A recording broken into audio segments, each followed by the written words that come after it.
Perché se ascoltiamo le dichiarazioni dei principali leader occidentali, se ascoltiamo le parole di Biden, se ascoltiamo le parole di gente come Boris Johnson, non riusciamo mai a trovare la parola pace in quello che dicono. Io credo francamente che nessuna di queste persone abbia realmente l'intenzione di fermare questa guerra. E non importa quanti ucraini stanno morendo o quanti cittadini europei soffriranno, loro non la vogliono fermare questa guerra. Allora la prima domanda che faccio è: si può vincere questa guerra? Davvero crediamo di poter sovvertire, di poter rovesciare il regime di Putin senza che Putin prima utilizzi il nucleare? La seconda domanda che faccio è: che cosa vogliamo noi europei? Ci rendiamo conto che da una parte stiamo dando le armi agli ucraini, dall'altra stiamo dando il denaro alla Russia e nel frattempo stiamo imponendo delle sanzioni che gravano soltanto sui cittadini europei. Per me bisogna soltanto fermarla questa guerra. E per fermarla bisogna avere il coraggio di dire, anzi di smettere di dire che Putin è un pazzo criminale, sedersi a quel tavolo e parlare con Putin.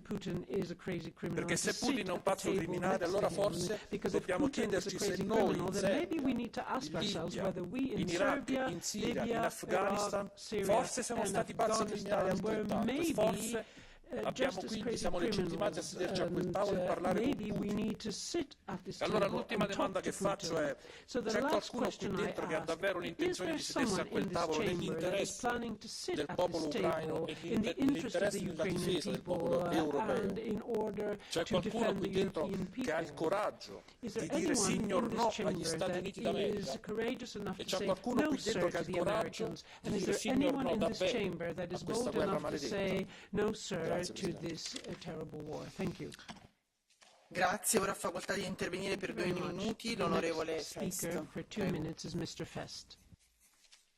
Frau Präsidentin, Herr hoher Vertreter, dieser Krieg ist furchtbar und wer sich, glaube ich, von den Bildern aus Butscha oder Mariupol nicht berühren lässt, der lässt sich wahrscheinlich von gar nichts mehr berühren. Dieser Krieg muss so schnell wie möglich beendet werden. Aber diese Gefühle sollten uns nicht übermannen und bei allem Verständnis für die Sanktionspakete, die hier bereits beschlossen wurde, habe ich doch große Bedenken, wenn ich höre, dass Herr Halicki oder Frau Ciplo oder auch Herr Gahler ein vollständiges Öl- und Gasembargo fordern. Das sagt sich so leicht, aber dann sollten Sie auch all Ihren Wählern sagen, was das bedeutet. Es bedeutet nämlich nicht, dass man lediglich zu Hause die Heizung um 2 Grad runterstellt, sondern es bedeutet viel mehr.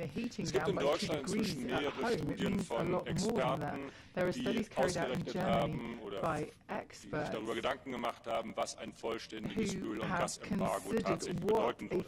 Es würde zuerst bedeuten, dass die gesamte petrochemische Industrie in Deutschland sofort zu einem Ende käme. Fällt aber die petrochemische Industrie aus, kommt auch der Anlagenbau, die Automobilindustrie und die Konsumgüterindustrie zu einem Stillstand. Es wird nichts mehr produziert. Und, das ist wichtig, sie kommt nicht nur zu einem Stillstand in Deutschland, sondern sie kommt auch in vielen anderen europäischen Mitgliedstaaten zu einem Stopp. Das hieße, wir haben sofort mit mehreren 100.000 Arbeitslosen zu rechnen. Die Zulieferindustrie geht vor die Hunde. Und was das politisch bedeutet, das sollten Sie alle genau im Blick haben. Es wird eine schwere Rezession vorhergesagt, die vergleichbar mit der Rezession 1929 wäre. Was das für Europa bedeutet, wenn Deutschland als der Motor der Wirtschaft ausfällt, das sollten Sie alle genau im Blick haben, denn auch für die Mitgliedstaaten bedeutet das deutlich weniger Geld, wenn Deutschland als Nettozahler der EU ausfällt. Also ein Totalembargo von Gas und Öl ist wirtschaftlicher Suizid. Das ist leider, diese Verlegenheit, in der wir sind, ist leider das Erbe von Angela Merkel. Aber ich bin für harte Sanktionen, ich bin vor allem für alle Waffenlieferungen in die Ukraine, um den dortigen Kämpfern zu helfen. Aber wir sollten sehr vorsichtig sein. Wirtschaftlichen Selbstmord zu begehen, um der Ukraine zu helfen, ist sicherlich der falsche Weg. Vielen Dank. Bene, ora ha facoltà di intervenire per 2 minuti l'onorevole Fotyga. Is Mrs. Fotyga for 2 minutes. Dziękuję. Każdy z nas, czynnych polityków, usłyszy kiedyś pytanie, co ty zrobiłeś, żeby powstrzymać Rosję?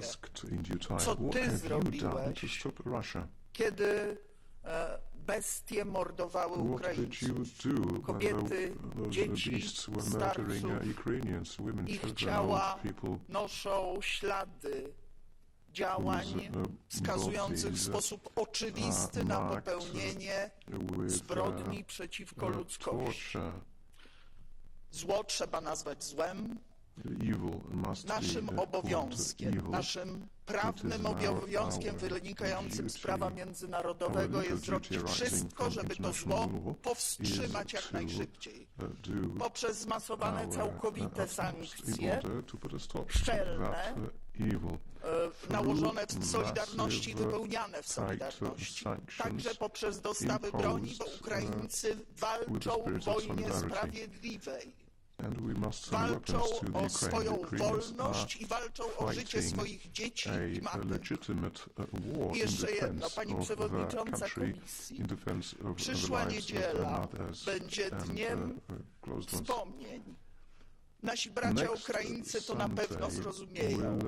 Dniem wspomnień wielkiego przyjaciela Ukrainy. Człowieka, który najmocniej i najwcześniej ostrzegał przed zbrodniczą polityką Kremla. Świętej pamięci prezydenta Lecha Kaczyńskiego, który zginął w katastrofie smoleńskiej. Cześć jego pamięci. Grazie, ora fa facoltà di intervenire l'onorevole Modig. The next speaker is Mrs. Modig.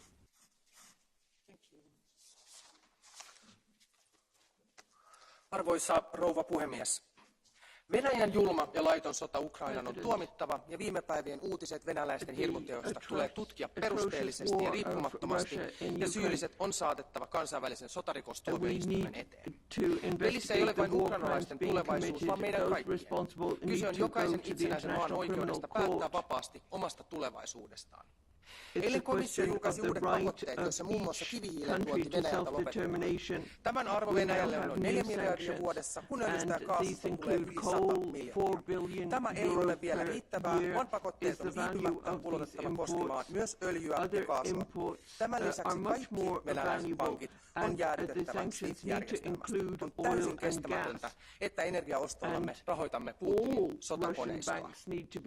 Kun nyt vihdoin kaikille on selvää, että meidän tulee irrottautua venäläisestä fossiilisesta energiasta nopeassa aikataulussa, on tärkeää ymmärtää, että meidän on samalla irtauduttava fossiilisesta energiasta. Meidän tulee pyrkiä energiaomavaraisuuteen ja se tapahtuu panostamalla uusiutuviin energialähteisiin ja parantamalla energiatehokkuutta. Venäläisestä energiasta irtautumisen ja ilmastotavoitteiden välillä on vahva synergia, jos niin halutaan. Jotkut ovat valitettavasti käyttäneet sotaa tekosyynä irtautua ilmastotavoitteista, joita olemme Euroopalle asettaneet. Tämä on hyvin lyhytnäköistä eikä ole yhdenkään eurooppalaisen etu. Ilmastokriisi ei ole ongelma jossain tulevaisuudessa, vaan käynnissä oleva akuutti kriisi, jonka ratkaisemisessa meillä ei ole varaa epäonnistua. Ja lopuksi, arvoisa ulkopoliittinen edustaja Borrell, Euroopan unionin on uskallettava ja pystyttävä ottamaan vahva rooli rauhan välittämisessä. Meidän on tehtävä kaikkemme diplomaattisen neuvotteluratkaisun löytymiseksi, jotta tämä verenvuodatus saadaan loppuun. Ora facoltà di intervenire l'onorevole Donato. Prego, ne ha facoltà. Mrs. Donato is the next speaker. Grazie Presidente, Alto Commissario, colleghi. Le conclusioni del Consiglio Europeo in merito alla guerra in Ucraina contengono delle dichiarazioni prive di alcuna efficacia e utilità per raggiungere l'obiettivo che tutti dovremmo perseguire, ovvero la cessazione del conflitto in atto. Esigere infatti che la Russia si ritiri incondizionatamente, consentendo il ripristino della situazione precedente all'ingresso delle proprie truppe sul territorio ucraino è un puro esercizio verbale velleitario e pleonastico. Peraltro ricordo che l'Ucraina prima del 24 febbraio scorso non era esattamente un paese pacifico, visto che la guerra nel Donbass dura da 8 anni e anche lì ci sono stati massacri di civili, donne e bambini ucraini nella nostra indifferenza. E nemmeno era democratico, viste le misure repressive adottate dal suo governo nei confronti dei cittadini russofoni e delle opposizioni. Ma in ogni caso le sanzioni elevate al popolo russo e bielorusso non hanno sortito alcun effetto sullo scenario bellico, mentre hanno innescato una gravissima crisi energetica e ripercussioni sui sistemi industriali, agricoli e alimentari dei paesi europei. Oggi sento proporre addirittura un embargo totale del gas russo, nei fatti assolutamente insostenibile per la nostra economia, sulla base dei fatti di Bush riferiti dal governo ucraino, ma sulla cui veridicità ci sono già molti dubbi. Dovremmo piuttosto mandare un'inchiesta indipendente in Ucraina per indagare sulla reale dinamica dei fatti e sulle reali responsabilità per le violenze e i massacri a danno dei civili.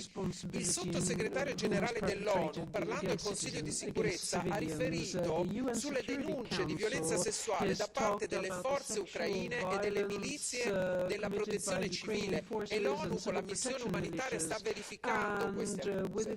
Quindi ulteriori finanziamenti europei all'industria delle armi o ulteriori sanzioni potranno solo prolungare questa guerra, aumentando il conto delle vittime e aggravando una crisi che colpisce oggi un'Europa già debole. L'Unione Europea dovrebbe recuperare un ruolo di terzietà e obiettività, individuando un proprio rappresentante che sia super partes per facilitare il negoziato e addivenire alla cessazione delle ostilità, possibile solo con una mediazione efficace che non veda né vinti né vincitori. I nostri cittadini vogliono un'Europa che promuova la pace e la stabilità, non vogliono finanziare una guerra ed esacerbare una frattura, con governi e popolazioni nostre vicine, sia geograficamente che culturalmente. Ascoltiamo i nostri cittadini. Grazie onorevole Donato. Allora, io ho evitato di interrompere, però mi sia consentito di dire una cosa, che quest'Aula non può diventare in alcun modo il megafono di posizioni che sono assolutamente non accettabili. Il massacro di Bucha, onorevole Donato, è sotto gli occhi di tutti e noi non possiamo accettare, lo dico con molta chiarezza, che in quest'Aula venga messo in discussione addirittura questo. I massacri che stanno avvenendo in questi minuti, in queste ore, di civili innocenti sono sotto gli occhi di tutti, e in quest'Aula non è accettabile che questo possa essere messo in discussione. Quest'Aula, onorevole Donato, non è equidistante. C'è un aggressore che è Putin e c'è un aggredito che sono i cittadini ucraini, che quest'Aula e le istituzioni europee difendono. Se ne faccia una ragione. E ora passo la parola all'onorevole Bogdan. Prego, ne ha facoltà. Grazie. Eccellențele voastre, încep prin a o felicita pe Roberta Metsola pentru demersul său curajos de a merge la Kiev. Mă înclin, a spălat onoarea Parlamentului. La data la care Consiliul European își prezenta concluziile, nu ne imaginam că va avea loc masacrul din Bucha. Dar barbaria lui Putin și a generalilor săi doboară mereu recorduri și ne paralizează. Ei bine, exact asta nu ne permitem. Nu avem timp de irosit pentru a vedea cine a închis ochii din Uniunea Europeană și cine a avut de câștigat dintre țările membre de la momentul anexării Crimeei. Realitatea sângeroasă oricum nu mai poate fi schimbată. În fiecare oră mor copii, se desfamă familii, se mutilează sufletul unei națiuni. Un copil pe minut părăsește Ucraina. Un copil pe minut. Este limpede că vremea compromisului a trecut și orice sancțiune luată cu jumătate de măsură nu-și atinge scopul. Cred că mai puțină ipocrizie și mai multă acțiune ar fi de dorit. Anunțăm sancțiuni, dar lăsăm încă bănci rusești funcționale în rețeaua SWIFT și Target 2, 5 bănci rusești și plătim 300 de milioane de euro pe zi, dragi colegi, gaz rusesc și petrol. Cu alte cuvinte, alimentăm conturile Rusiei lui Putin cu 9 miliarde de euro lunar, adică finanțăm mașinăria de război a Kremlinului. Cu ipocrizie. Cu toate acestea, merită, sigur, salutat al 5-lea pachet de sancțiuni anunțate de doamna von der Leyen. Îi propun încă o direcție de acțiune. Să găsim, subliniez, să găsim împreună cum să informăm pe cetățenii ruși despre ororile lui Putin. Acest anticrist a restricționat accesul la adevăr, l-a arestat, însă asta nu trebuie să ne demobilizeze. Propun un task force în parteneriat cu NATO pentru a găsi calea adevărului către cetățenii ruși, iar acest task force al informației nu trebuie să punească cuvântul imposibil. Oricâte sancțiuni, comisii de anchetă și tribunale internaționale ar conlucra pentru blocarea acestui criminal de război, câtă vreme el are susținerea rușilor manipulați agresivi, suntem dezarmați. Știm din istorie că adevărul își găsește mereu calea, însă noi nu avem timp. Pentru situația conflictă din Ucraina, termeni precum dramă, nenorocire, dezastru, sunt prea puțini. Trăim cu temerea că invazia să nu se extindă și la alte state, iar eu, ca român, mă rog în fiecare zi pentru frații mei din Republica Moldova, Dumnezeu să o apere, să nu asistăm la încă un coșmar. Albert Einstein spunea așa, nu știu cu ce arme va fi dus al treilea război mondial, dar cu siguranță cel de-al patrulea va fi cu bețe și pietre. Vă mulțumesc. Grazie onorevole. Ora ha facoltà di intervenire l'onorevole Shahim. Thank you very much. Mr. Shahim.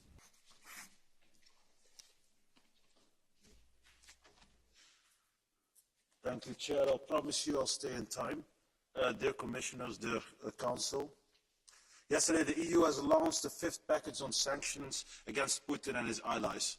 And we strongly welcome this and the establishment of the EU and Ukraine joint investigation team.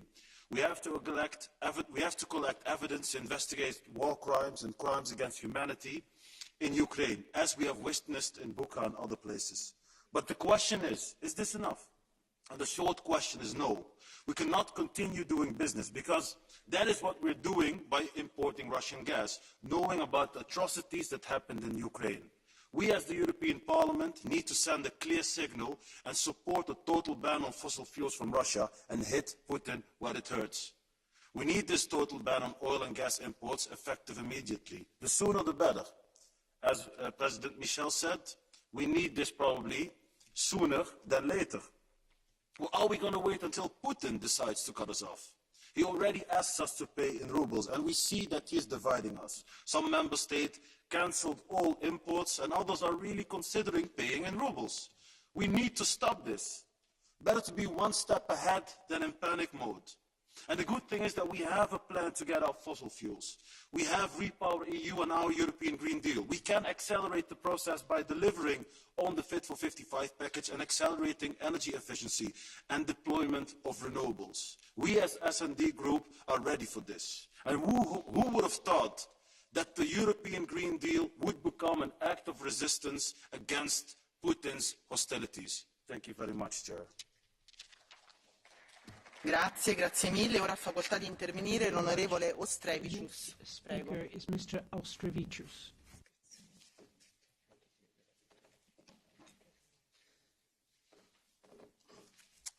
Madam Chair, High Representative, Commissioner, dear colleagues.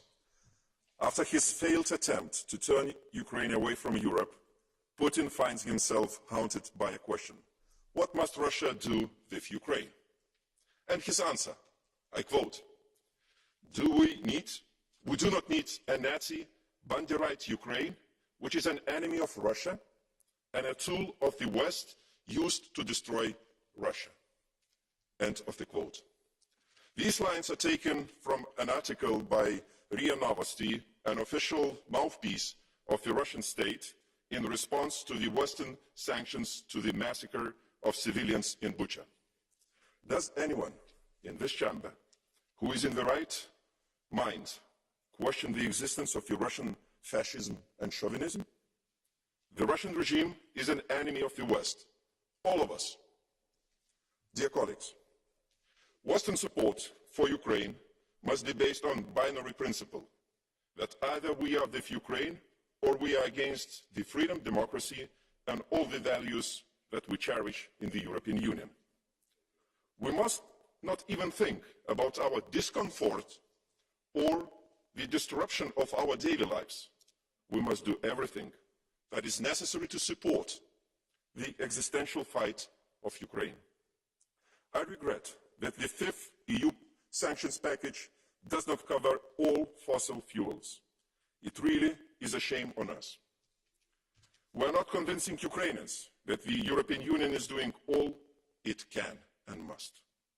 Finally, High Representative, I call on the European Union to appoint a special representative for Ukraine in order to properly coordinate the delivery of all kinds of aid and the eventual reconstruction process. Let's get ready for this. We have to realize that the conference of the future of Europe without the people of Ukraine will never fulfill its main purpose. Let's invite Ukrainians. Thank you. Grazie onorevole. Ora ha facoltà di intervenire per 2 minuti l'onorevole Urtasun. Go ahead, sir. Gracias, presidenta, alto representante, comisión. El mundo cada vez empieza a tomar mayor conciencia de las atrocidades de Putin en Ucrania. Mis primeras palabras creo que sean para las víctimas, los familiares y los allegados de las víctimas de Bucha. Como el presidente Zelensky dijo ayer ante el Congreso de los Diputados en España, las masacres recuerdan demasiado a la masacre que sufrieron los españoles en Guernica en el año 1937. Son crímenes de guerra que deben ser investigados hasta el fondo y la Corte Penal Internacional debe ahí jugar su papel.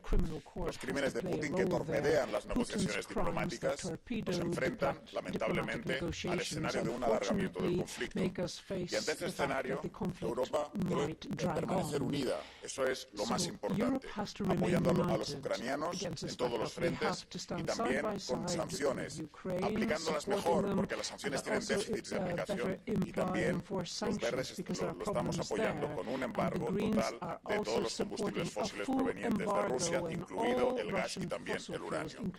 Pero en el corto plazo también debemos fijarnos en amortiguar los costes que la guerra tendrá entre nuestros ciudadanos para estar mejor preparados. Y yo quiero celebrar las decisiones que en materia energética se tomaron en el Consejo, permitiendo limitar el precio del gas, gravar los beneficios extraordinarios de las compañías eléctricas. Eso es importante, no podemos hacer pagar esos costes a los de siempre. Y en el largo plazo, como europeos, tenemos que hacer una reflexión de qué ha significado todos estos años de dependencia externa de los combustibles fósiles, que hoy no solo son un problema para el cambio climático, son una amenaza para la paz y para la seguridad. Esto hoy lo sabemos. ¿Qué sentido tiene? Por lo tanto, ante este contexto, seguir, por ejemplo, manteniendo el gas en la taxonomía, nosotros debemos hacer todos nuestros esfuerzos para el despliegue urgente de las renovables, poner todos nuestros recursos allí. Probablemente vamos a necesitar un nuevo fondo europeo para poder hacer esa transición mucho más rápida.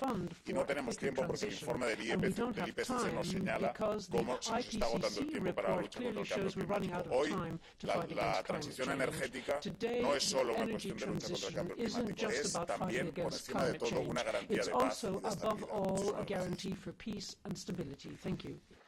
Grazie, grazie onorevole Urtasun. Ora ha facoltà di intervenire per 2 minuti l'onorevole Vilimsky.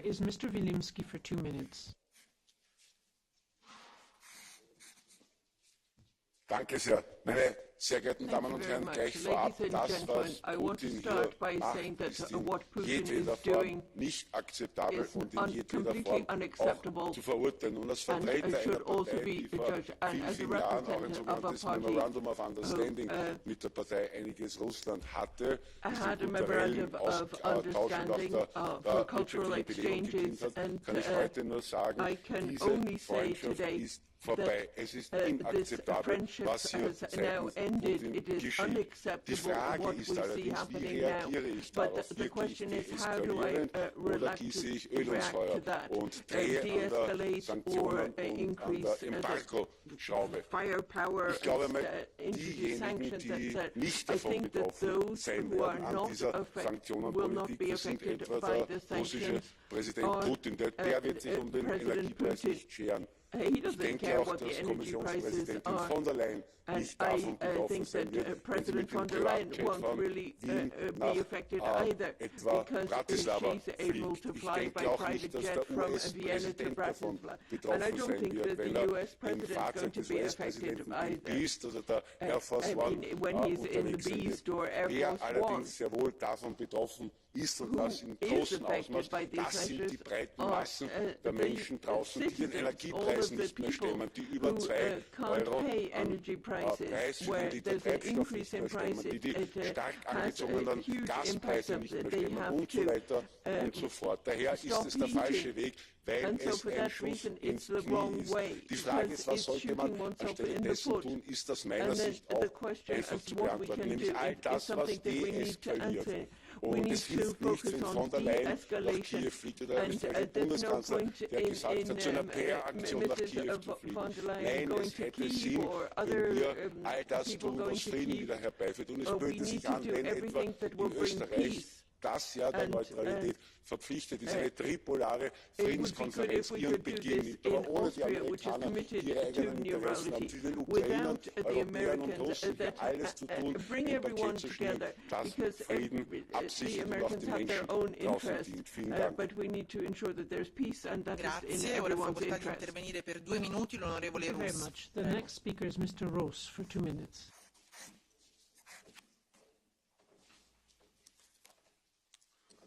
Dank u, voorzitter. Hoge vertegenwoordiger. Thank you very much, President. Beste collega's, voorzitter. Ik had mijn woorden ook graag tot mevrouw von der Leyen en meneer Michel gericht, maar telkens blijkt weer dat zij die niet naar de gekozen volksvertegenwoordigers luisteren. Goed, de oorlog in Oekraïne dreigt een continentale crisis te ontaarden. We hebben allemaal de laatste verschrikkelijke beelden gezien. Uit de hele geschiedenis blijkt dat de Russische militairen zich barbaars gedragen tegen de burgerbevolking. Moorden, verkrachten, plunderen, iedere oorlog weer. We moeten Oekraïne blijven steunen. Voor Europa is de les, op Rusland kunnen we niet rekenen. Maar de wrange realiteit is dat we de afgelopen 10 jaar alleen maar afhankelijker van Russisch gas zijn geworden. Het klimaatbeleid van dit parlement, dit beleid, heeft Poetins staatskas gevuld om deze oorlog te voeren. Die afhankelijkheid moeten we zo snel mogelijk afbouwen. En dat kan niet door in te zetten op nog meer onbetrouwbare zon- en windenergie. De energiebronnen die ons juist afhankelijk van Rusland hebben gemaakt. Want alleen gas kan als backup dienen voor als er geen zon- en wind is.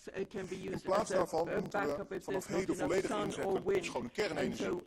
Frankrijk heeft al bewezen dat dit de oplossing is. En we moeten volop investeren in innovatie. Dan de korte termijn. Nu al bereikt de inflatie dubbele cijfers. Zonder betaalbare en betrouwbare energie landen we in een crisis van ongekende omvang. En dat moeten we voorkomen. De Green Deal, inclusief de Farm-to-Fork-strategie, moet van tafel. Voedselvoorziening en betaalbare energie moeten nu topprioriteit hebben. We kunnen en we moeten ons eigen gas gaan gebruiken en bestaande fossiele en nucleaire energiecentrales volledig gaan benutten. Alleen zo kunnen we catastrofen afwenden. En wat betreft Oekraïne, deze oorlog moet ophouden. Dat vergt grote politieke vaardigheid en geen economische zelfmoord. Uiteindelijk is dat de enige waarmee Oekraïne en Europa zijn gediend. Laten we ons daarvoor eensgezind blijven inzetten. Dank u wel. Grazie, ora facoltà di intervenire per 2 minuti l'onorevole Montserrat. Is Mrs. Montserrat. 2 minutes. Gracias, presidenta, alto representante. Thank you very much, Gracias a la presidenta Metsola por tu valentía, por ir a Ucrania, en nombre de todos. Thank you, President Metsola, for going to Ukraine, for your courage, for going to Ukraine on behalf of all of us. Today I'd like to talk about the Ukrainian people, young people, children, women. I'd like to address the Ukrainian people. You're fighting for your freedom, not only your freedom, but our freedom. This is your life. These are your homes. It's not just your territory, it is your country. It is where your grandparents grew up, where your mothers grew up, and where your children will grow up. I'd like to ask all Europeans that we all become Ukraine. Just to imagine that in your countries the sound of laughter in your streets is replaced by the sound of sirens, and instead of children playing, there is bombing and shelling. Imagine being scared like the Ukrainians. Let us defend our Ukrainian values that are under attack. What is happening is a massacre. We cannot look the other way. a los libros de historia como uno de los peores criminales, como un gran enemigo de los derechos humanos y de la libertad. Bucha, Irpin, Mariupol. La Unión Europea está a vuestro lado. Kiev resiste y Europa demuestra estar a la altura. Romper relaciones diplomáticas y económicas con Putin es una obligación y no valen más ambigüedades. La Unión Europea debe ser firme contra Putin ahora y cuando la guerra acabe, que ojalá sea pronto. No podemos permitir que cuando la barbarie pase volvamos a ceder ante Putin. No solo se trata de hoy, sino del mañana. Es una obligación fortalecer también a Europa ante movimientos populistas y nacionalistas afines que buscan desestabilizar nuestras democracias. Los Estados miembros deben cumplir los compromisos de la Unión Europea y la OTAN, aumentar la inversión en seguridad y defensa, reducir la dependencia energética con Rusia y tomar medidas para paliar los efectos de la guerra que, sumados a la inflación acumulada, está siendo demoledor para las familias europeas. Estamos con Ucrania y defendamos unidos cada día Europa. Grazie onorevole. Ora ha facoltà di intervenire per 2 minuti l'onorevole Piccola. Mr. Pizzula, 2 minutes. Mr. High Representative, Commissioner, situation deteriorated since the Versailles Summit. In this debate and our resolution, we welcome conclusions, but we move beyond them. We also welcomed the proposed package of sanctions yesterday, but we need to be stronger and move beyond it. To support the heroic resistance, we need to bolster our military equipment, production and delivery to Ukraine.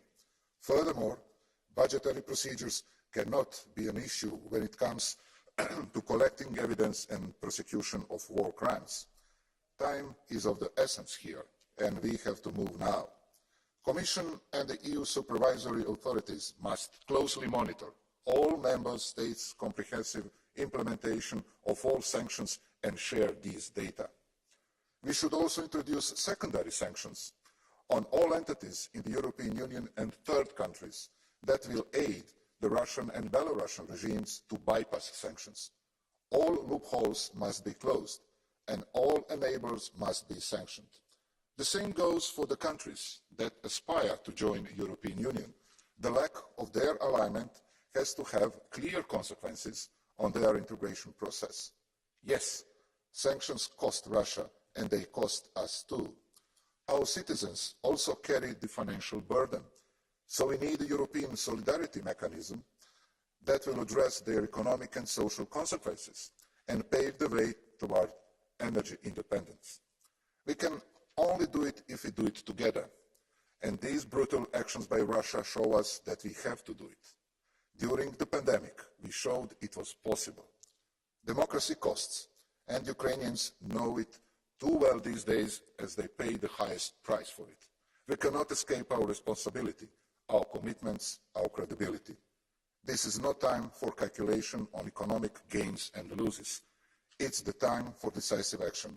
By defending itself, Ukraine is fighting for us. Thank you. Grazie. Grazie onorevole. Ora ha facoltà di intervenire per 2 minuti l'onorevole Loiseau. Merci Madame la Présidente et merci d'avoir rappelé tout à l'heure qu'on ne peut pas confondre la liberté d'opinion et d'expression avec le droit de nier les faits, avec le négationnisme. En Europe, il y a ceux, ils sont nombreux, qui pensaient que jamais Vladimir Poutine n'attaquerait l'Ukraine. Comme si 140 000 hommes massés à une frontière, cela pouvait être du bluff. Le problème que nous avons eu, ce n'est pas la qualité du renseignement dont nous disposions, puisqu'il était public. Le problème que nous avons eu, cela a été notre incapacité à penser l'impensable depuis le confort de notre Europe en paix. En Europe, il y a aussi ceux, et j'espère qu'ils sont honteux, qui ne voulaient pas livrer d'armes à l'Ukraine parce qu'ils pensaient que l'armée ukrainienne s'effondrerait en 3 jours. Certains ont changé d'avis, mais ils ont fait perdre du temps, un temps fou. Aujourd'hui, il faut poursuivre, il faut accélérer, car si les combats sont peut-être moins intenses à l'ouest, l'enfer du Donbass est loin d'être terminé.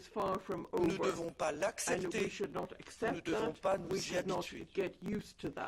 Et puis il y a ceux, et parfois ce sont les mêmes, qui attendent une escalade supplémentaire de la part de l'armée russe pour accroître encore les sanctions. Il y en a parmi eux qui me l'ont dit, il faudra un massacre pour qu'on en fasse encore plus. Alors je leur demande de nous dire comment s'appelle ce qui s'est passé à Bucha, les rues jonchées de cadavres, de civils les mains attachées derrière le dos. Je leur demande de nous dire comment ils se sentent quand ils ont sous leurs yeux la preuve que les massacres sont commis en Ukraine par l'armée russe. Je leur demande de nous dire ce qu'ils comptent faire et quand. Mais bon Dieu, quand ils vont arrêter de financer la machine de guerre de Vladimir Poutine en continuant à importer du pétrole et du gaz russe? Qu'attendent-ils? Que Poutine lui-même ferme le robinet? S'ils n'ont pas compris ce qui se passait hier, comment ils comprennent comment il faut agir aujourd'hui, comment ils laissent l'Europe faire preuve de courage et de dignité. Grazie onorevole. Ora ha facoltà di intervenire per 2 minuti l'onorevole Tajani. The next speaker is Mr. Tajani for 2 minutes. Yes, go ahead, sir.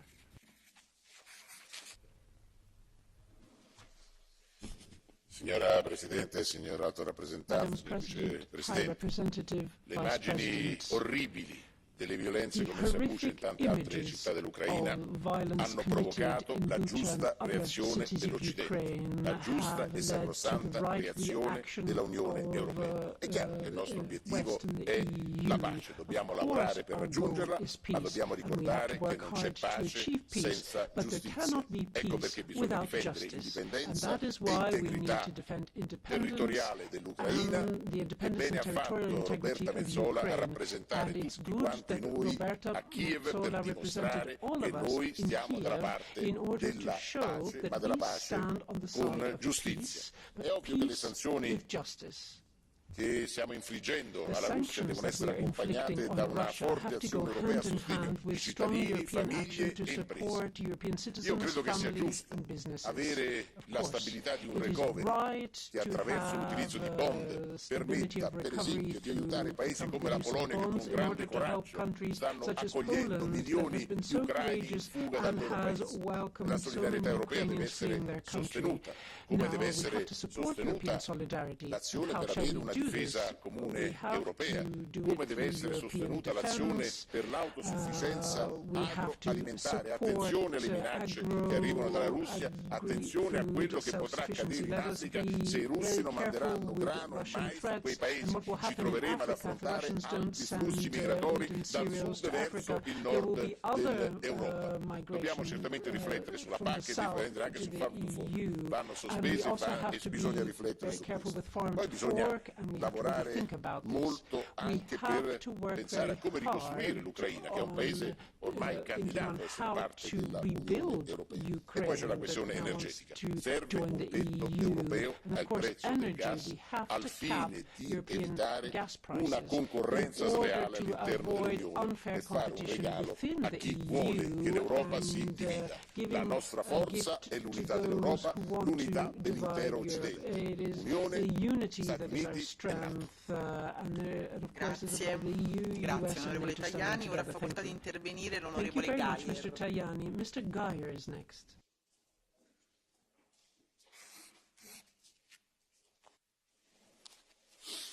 Grazie, Präsidenta, Herr Hoher Beauftragter Borrell, Herr Vizepräsident Šefčovič. Wir diskutieren heute Morgen über die bedrückende Lage der Ukraine. We have been Die entsetzlichen Bilder aus Bucha, viele haben darüber gesprochen, erfüllen uns alle mit Bestürzung, mit Verzweiflung und Zorn und ja auch mit Entschlossenheit. Nicht zuletzt dazu, die Verantwortlichen für diese Verbrechen zu bestrafen. Putin, da bin ich sehr sicher, hat nicht mit dieser Entschlossenheit gerechnet. Und um diese Entschlossenheit zu bewahren, müssen wir als EU zusammenhalten. Ich glaube, um zusammenzuhalten, müssen wir die unterschiedlichen Betroffenheiten berücksichtigen, die es in der EU gibt. Das gilt für die Unterstützung der EU-Mitgliedstaaten, die eine gemeinsame Grenze mit der Ukraine haben und daher vor allem anderen das Ziel der Kriegsflüchtlinge sind. Und es gilt für die richtige Kalibrierung der Sanktionen. Niemand ist geholfen, wenn es zu Produktionsausfällen kommt, wenn Fabriken sich in Schrott verwandeln, weil etwa Glas oder Aluminium hier eine kontinuierliche Energieversorgung brauchen. Da wir uns an einem Binnenmarkt befinden, sind es keine lokalen Ausfälle, sondern die Brüche in der Lieferkette werden schnell in andere Mitgliedstaaten übertragen. Meine Sorge gilt der möglichen Reaktion der Menschen, der Klemme zwischen steigenden Energiepreisen und Sorgen um den Arbeitsplatz. Kolleginnen und Kollegen, wenn die Bevölkerung die Sanktionen nicht mehr unterstützt, dann spielt das Putin am Ende in die Hände und das kann niemand. Der Verzicht auf Gasimporte aus Russland ist richtig und er muss vorbereitet werden, indem wir die Resilienz der Europäischen Union erhöhen. Das heißt den Ausbau der erneuerbaren Energien schnell und kontinental. Das bedeutet, dass wir in den Mitgliedstaaten der Europäischen Union unsere Hausaufgaben machen und die Lücken in der Infrastruktur schließen, um vorhandene Energie besser unter den Mitgliedstaaten verteilen zu können. Und das bedeutet eine Diversifizierung beim Import von Energie. Lassen wir uns mit aller Entschlossenheit die Abhängigkeit Europas von fossilen Brennstoffen beenden. Zuerst von denen aus Russland, dann von allen anderen. Particularly from Russia and then from all the other countries around the world. Thank you very much. Grazie, grazie onorevole. Ora ha facoltà di intervenire per 2 minuti l'onorevole Ghetta.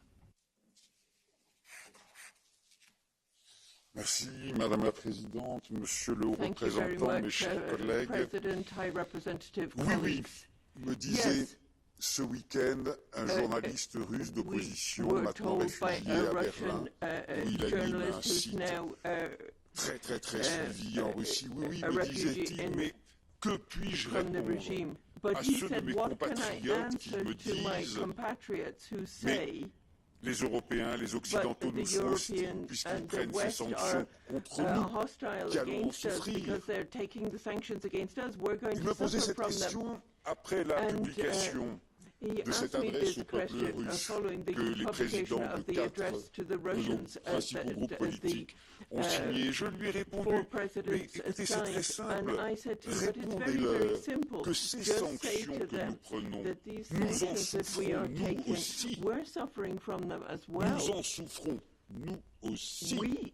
Mais nous acceptons de les prendre et d'en souffrir parce que nous ne pourrions pas rester silencieux devant l'agression dont est victime l'Ukraine. Et il était reconnaissant de ma réponse. Et il m'a dit, bah oui, très bien, je vais vous citer, merci, parfait. Mais en même temps, je me disais dans ma tête à moi, mais est-ce que je suis vraiment sincère? Est-ce que nous acceptons d'en souffrir tant que cela?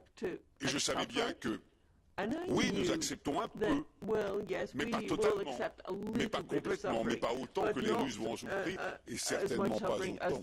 Ça va de soi que les Ukrainiens en souffrent à chaque instant, eux, de la guerre, et non pas des sanctions. Alors, mes chers collègues, j'ai signé avec une dizaine d'autres députés un petit amendement sur la résolution de demain. Petit amendement par lequel nous demandons que soient enlevés les mots embargo sur le gaz as soon as possible, as swiftly as possible. Nous avons des gouvernements, ils verront bien dans quel délai cela peut se faire. Mais nous, le Parlement, nous devons exprimer à une majorité absolue et écrasante notre indignation et notre volonté que soient prises les sanctions les plus fermes, les plus totales. Nous sommes la voix de la nation européenne. Portons-la jusqu'à Moscou et certainement jusqu'à Kiev. Je vous remercie. Grazie, grazie onorevole. Ora ha facoltà di intervenire per 2 minuti l'onorevole Memarakis. We have Mr. Memarakis. Go ahead, please.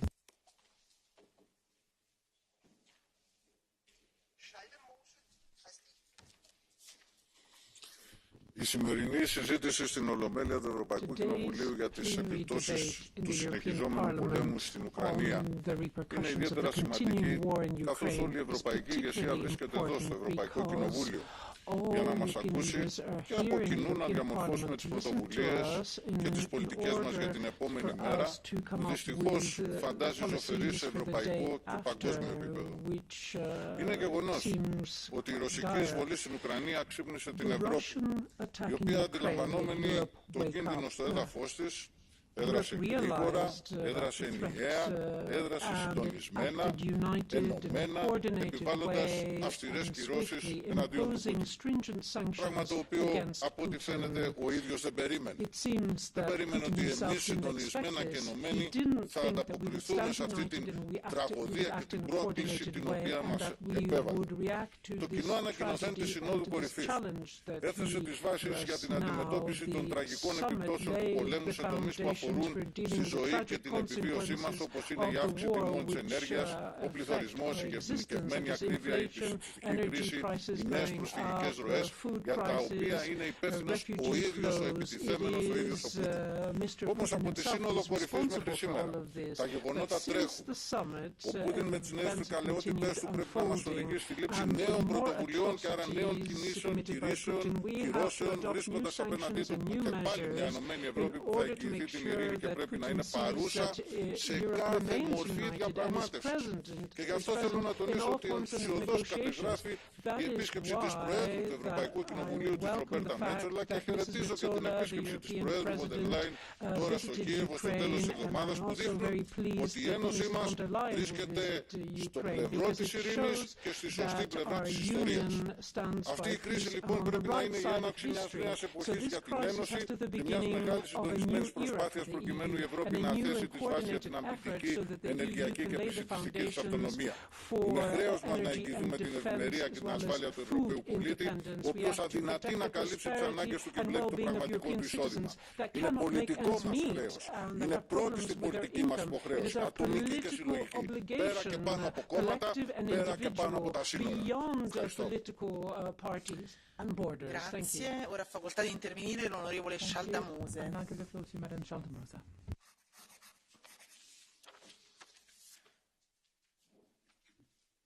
Kommissær, Commissioner, colleagues, billederne fra the pictures from Bucha Bucha rædselsfulde. leave us Bestialske speechless. drab på uskyldige civile. Brutal murder En of mand innocent på vej hjem civilians. med en pose A kartofler. man on the way En home anden, der kommer after buying cyklende. potatoes. Someone else on Bunker a med bicycle. kvindelige ved siden af Piles vejen, of nøgne women's og forbrændte. corpses beside the Billederne er road, så naked and grusomme, burned. at de er These svære at pictures are beskrive. so horrific, they're Vi mangler difficult to ord. describe.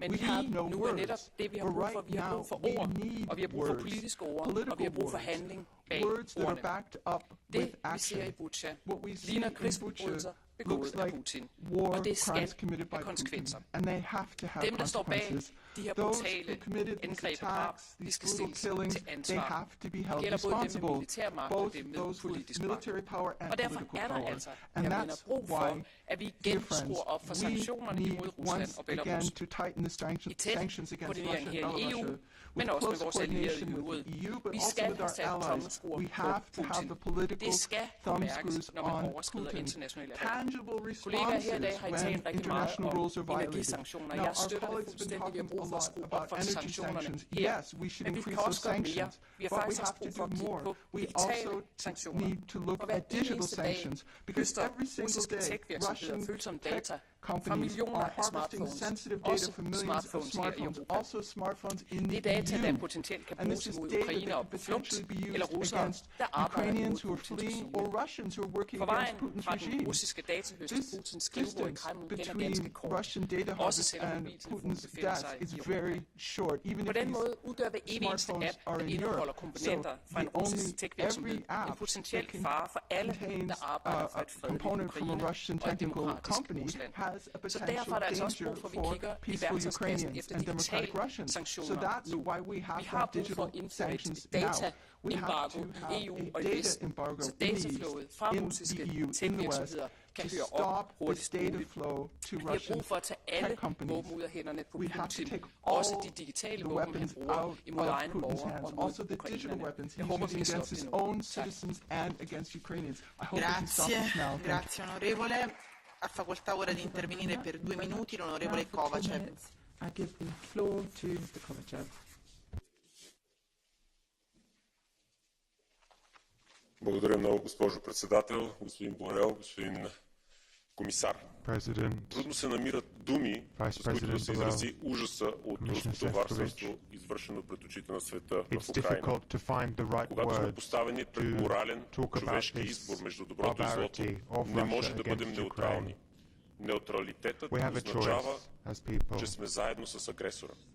Въпреки огромните инвестиции в пропагандната война на Кремъл, не може обаче да има никакво съмнение кой е агресора и кой е жертвата. Войната винаги води до огромни страдания, но There must be no doubt as to who is the aggressor and who is the victim. War always means suffering, and this war must end, but it must not end with a victory of the aggressor. I call on the Council, Commission and Member States efforts must be doubled, tripled. Ukraine cannot wait. If you are against sanctions, if you are not involved in sanctions or a ceasefire, then we have to move on without them. Today, Ukraine is on the border between civilization and barbarity, barbarism. I support Mr. Verhofstadt. We need more draconian sanctions and a better execution of these sanctions by the member states. Санкции. Трябва да затворим всички възможности за финансиране на руската военна машина. Максимален по размер и обхват. Подкрепа трябва да бъде отказана на Украйна. Допълнителна техника, хуманитарна помощ, макрофинансова помощ, както подкрепа за бежанците, за децата, бягащи от война. Тук искам и към комисията и към съвета да се обърна. Намерете възможности руските държавни активи, които са на територията на Европейския съюз, както и активите на олигарсите, да бъдат използвани в подкрепа на Украйна. И накрая нещо много тъжно за мен. Срамно и позорно е поведението на българските управляващи, които от страх да не им се разпадне коалицията се снишават, ще го кажа така, по Тодор Живковски. Не желаят да подкрепят с отбранителна техника сражаващите се и за наша свобода в Украйна. And one last point. I would like to pay my big respect to President Metsola. He was there in Kiev, but I would like also to ask the Bureau of the Parliament, please return the Ukrainian flag here in the plenary until the war is going to the end for the victory of freedom in Ukraine. Slava Ukraina. Grazie onorevole. Ora ha facoltà di intervenire per 2 minuti l'onorevole Moreno Sanchez. Moreno Sanchez for 2 minutes.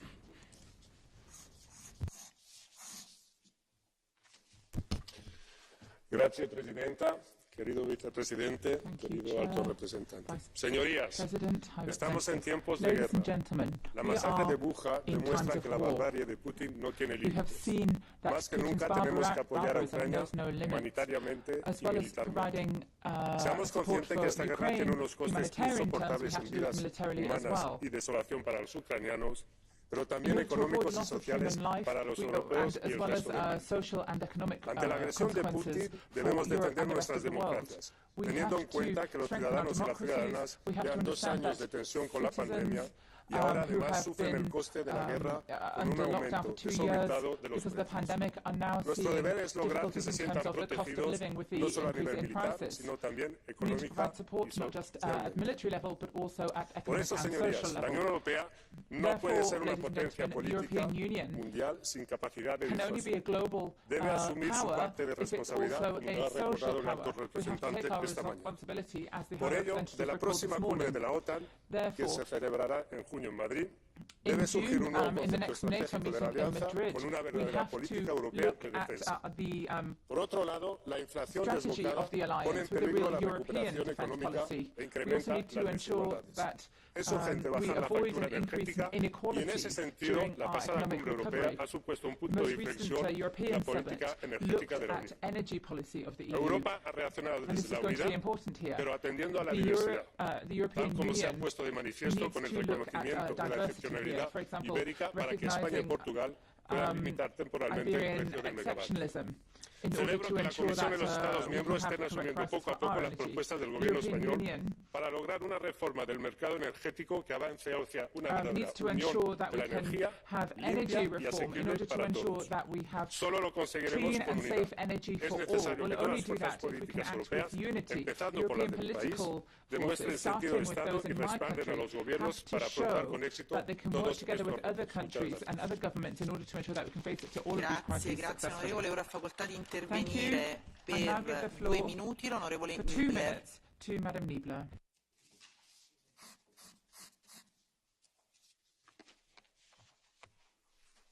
Thank you very much, Madam Vice President, Vice President of the Commission, and High Representative, dear colleagues. Der andauernde russische Angriffskrieg und das damit verbundene humanitäre Leid in der Ukraine erschüttern und entsetzen uns alle.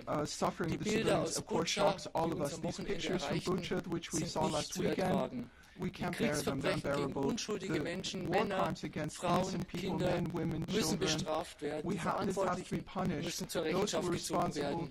Und wir müssen alles unternehmen, damit dieser Krieg so schnell wie möglich beendet wird. Das heißt für mich, dass wir wirklich alles tun müssen, was Putin mehr schadet als uns. 2 Dinge darf ich ansprechen. Erstens begrüße ich den Vorschlag der Europäischen Kommission zu einem Importstopp von russischer Kohle. Gleichzeitig brauchen wir aber auch einen Importstopp von russischem Öl, denn russische Exporte von Kohle und Öl sind beide gut substituierbar. Und wir können mit diesen Embargos der russischen Regierung weiter zusetzen. Russische Banken, die im Öl- und Kohlehandel tätig sind, müssen ebenfalls vom SWIFT-System abgekoppelt werden. Ich freue mich, dass das auch in dem 5. Sanktionspaket jetzt so vorgesehen ist.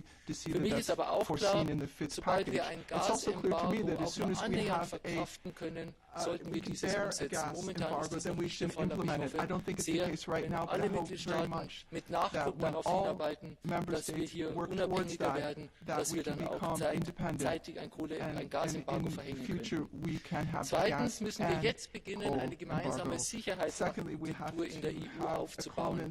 Ich denke, gemeinsame Beschaffungen machen Sinn. Ich denke, Bündelung unserer Forschungsaktivitäten im Bereich Sicherheit und Verteidigung machen Sinn.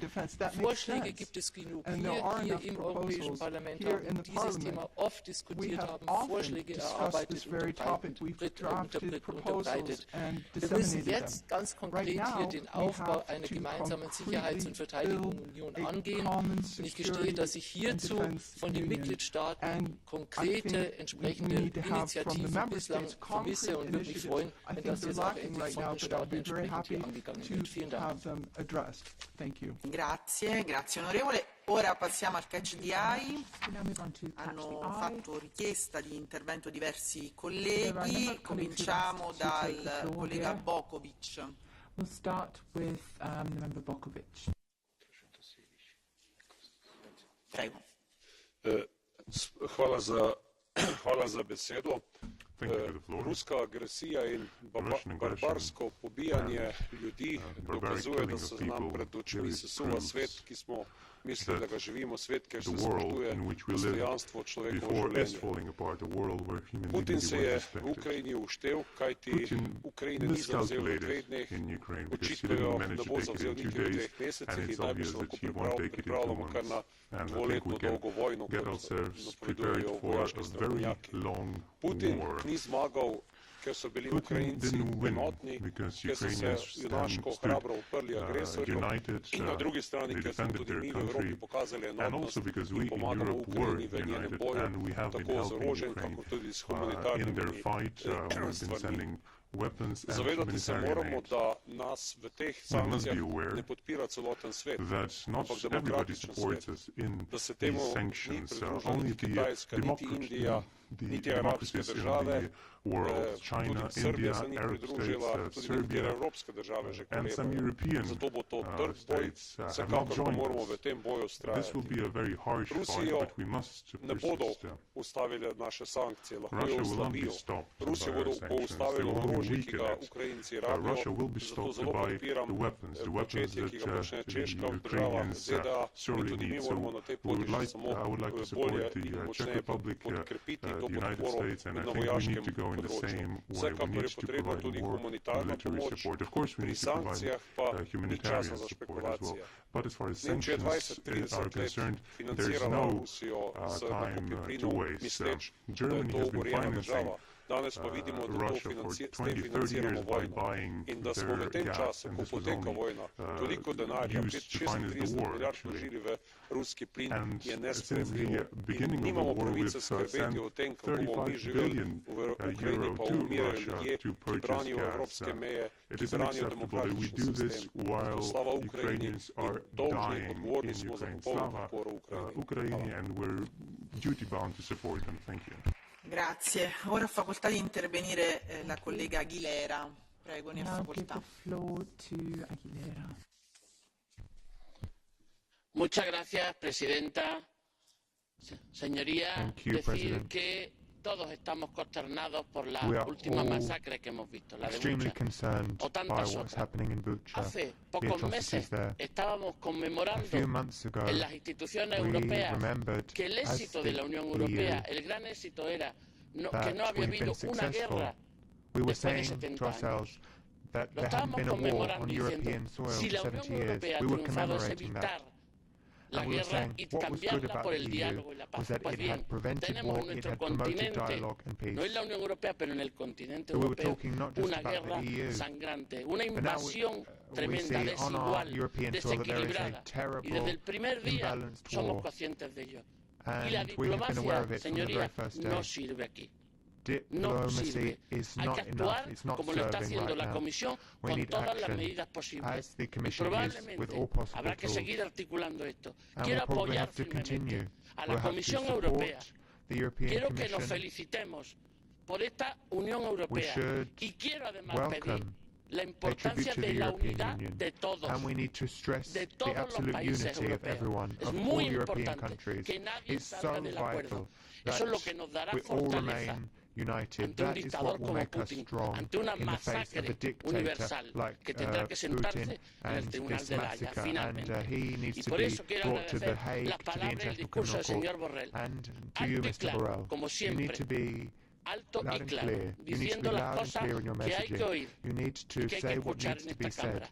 Porque todos tenemos que interiorizarlo. Y es que la Unión Europea es nuestra gran fortaleza.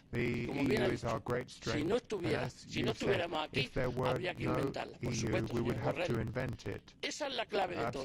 Las acciones contra Putin, contra Rusia, pero sobre todo nuestra unidad y nuestra fortaleza en las medidas conjuntas y fortalecer las instituciones europeas. Muchas gracias. Sì, grazie onorevole Aguilera. Ora ha facoltà di intervenire l'onorevole Hokut.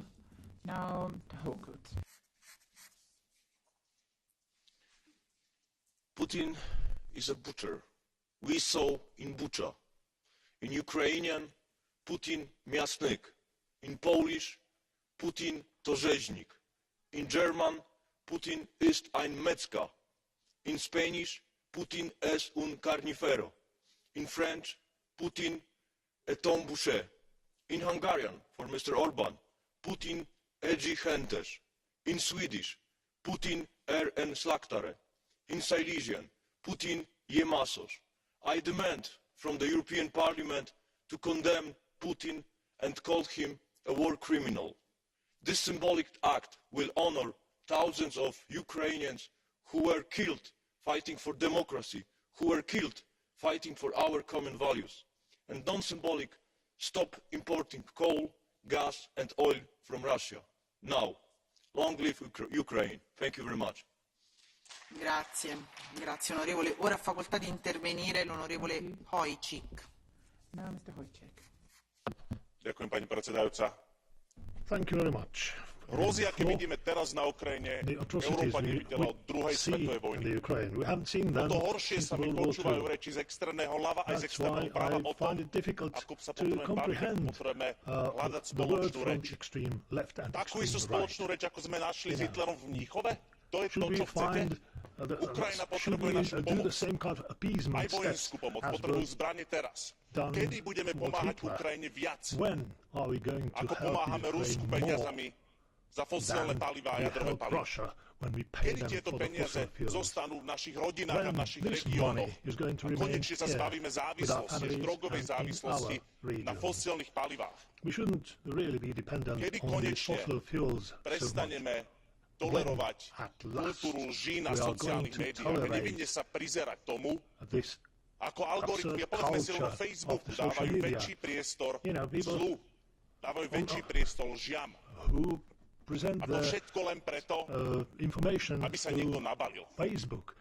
Nechávame si systém rozvrácať vznútra. Dámy a páni, musíme sa postaviť nielen na obranu našej slobody a obranu slobody Ukrajiny, ale musíme sa postaviť aj na stranu budúcnosti Európy ako také. Je čas prestať rozprávať, je čas začať konať. Ďakujem. Ad intervenire l'onorevole Jonga Bogan. Dziękuję bardzo, pani przewodnicząca. Chcę powiedzieć, że Unia będzie tylko wtedy wielka, jeśli będzie jednoznacznie stanowcza przeciwko reżimowi Putina. Jednoznacznie. Nie może być różnego rodzaju informacji osłabiających jedność Unii Europejskiej. Polska dzisiaj jest tym przykładem, tym krajem, który świadczy piękną pomoc, tak jak inne kraje sąsiadujące z Ukrainą, świadczy piękną pomoc dla rodzin ukraińskich. Oprócz sankcji, a może nawet obok sankcji, najważniejszą kwestią jest dzisiaj pomoc rodzinom ukraińskim, które przeszły do Polski, do Rumunii, na Węgry, do Czech, na Słowację. Ci ludzie już są. W Polsce polski rząd wydatkował 8 miliardów złotych z własnego budżetu na utrzymanie tych uchodźców. 8 miliardów złotych to jest 2 miliardy euro. Polska nadała już rodzinom ukraińskim system PESEL. 800 tysięcy dzieci i matek ukraińskich są w polskim systemie ewidencyjnym, a więc mamy ich imiona, nazwiska, daty urodzenia, mamy ich deklaracje, że chcą pozostać w Polsce. Moje pytanie jest takie, kiedy będzie ta pomoc dla krajów z Unii Europejskiej, które już ponoszą koszty utrzymania tych rodzin, bo niestety uchodźców będzie więcej. Wojna trwa, wojna będzie się przedłużać. Myślę, że po prostu trzeba już z góry przygotować w budżecie stosowne zmiany, żeby w tej chwili pomagać tym, którzy uciekają przed bombami z Ukrainy, przed bombami Putina. To jest nasz obowiązek. Mamy wieloletnie ramy finansowe, musimy ten budżet uelastycznić. Mamy krajowe plany odbudowy, musimy zmienić priorytety. Dzisiaj trzeba po prostu pomóc w pierwszej kolejności ludziom. Dziękuję bardzo. Grazie. E ora facoltà di intervenire l'onorevole Pereira. Obrigada, Presidente. As medidas sobre questões energéticas anunciadas pelo Conselho mantêm intocados aspectos essenciais no mercado da energia, entre outros, a metodologia da fixação de preços nos mercados grossistas, responsável por diferenças brutais entre custos na produção e preços ao consumidor, assegurando enormes margens de lucro aos grupos oligopolistas privados. A situação atual põe em evidência não só a necessidade da recuperação do controle público de setores estratégicos como a energia, como da promoção da produção nacional, atenuando déficits produtivos e a dependência externa de Estados. A aprovação da chamada bússola estratégica configura o caminho militarista que a União Europeia insiste em aprofundar. Um caminho que absorve recursos suficientes para esta deriva militarista, enquanto faltam recursos no combate aos déficits produtivo, energético, alimentar, tecnológico, democrático, no financiamento cabal dos serviços públicos, no combate à pobreza, às injustiças e desigualdades sociais. inequality and poverty. Não trará maior segurança We à Europa, can't mas go trará down sim this maiores strategic riscos. compass path A because it escalada will lead to more armamentista e a risks, política de not a sanções better não servem os situation. interesses dos povos, nem o On the caminho subject of necessário para a paz. sanctions doesn't Obrigado. help the people and it won't lead us to further Grazie. Ora peace. fa facoltà di intervenire, vi prego di essere brevi, stiamo cercando di dare la parola a tutti quelli che hanno fatto richiesta, non so se ci riusciremo, però il dibattito è davvero centrale, quindi chiedendo di essere breve l'onorevole Grappini. Mulțumesc, doamna președintă, domnule comisar, stimați colegi, au trecut peste 40 de zile și vedem cu toții că acest masacru continuă în Ucraina. Eu sunt din România, suntem la graniță, alături de Polonia, de Republica Moldova. Nu știm, cetățenii din țara mea mă întreabă când se oprește. Se poate extinde oricând. 500 de milioane de europeni se uită la liderii mondiali, la dumneavoastră, la președintele Consiliului European, care iată nu este aici. Așteaptă soluții și eu cred că dacă am încercat aceste sancțiuni de 3 ori, în management se spune că dacă de 3 ori încerci și nu reușești, trebuie să găsești și alte soluții. Stimate înalt comisar, domnule comisar, trebuie să încercați concomitent cu sancțiunile foarte dure și drastice și sigure, să face și negociere. Sigur, mie nu-mi place ce face Statele Unite, domnul Biden stă undeva acolo și spune că e nebun Putin și trebuie să lăsăm liber dacă e nebun. Ce face un medic când are un nebun în fața lui? Încearcă să-l oprească, negociază cu el, îi face restricții și nu-l lasă liber să distrugă. Suntem într-un pericol enorm, pentru că pe lângă acest masacru a oamenilor și nimeni nu are voie să ia viața unui om decât Dumnezeu, suntem în pericol ca planetă, suntem în pericol ca Europa, din punct de vedere al sărăciei. Oamenii au sărăcit și sărăcesc. Trebuie să găsim soluții concomitent și pentru a aduce oamenii din statele noastre, membrii europeni din piața din internă, să poată să-și trăiască viața. Noi, România, am deschis porțile refugiaților, dar nu este de ajuns. Copiii trebuie să intre la școală. Avem nevoie de distribuire de fonduri, pentru, așa cum spunea colegul din Polonia, pentru a putea într-adevăr să-i ajutăm, nu să-i băgăm într-o sărăcie în statele noastre. Avem nevoie urgent de negociere pentru a stopa acest masacru. Vă mulțumesc. Grazie, onorevole Keller. Thank you, Madam Keller, please.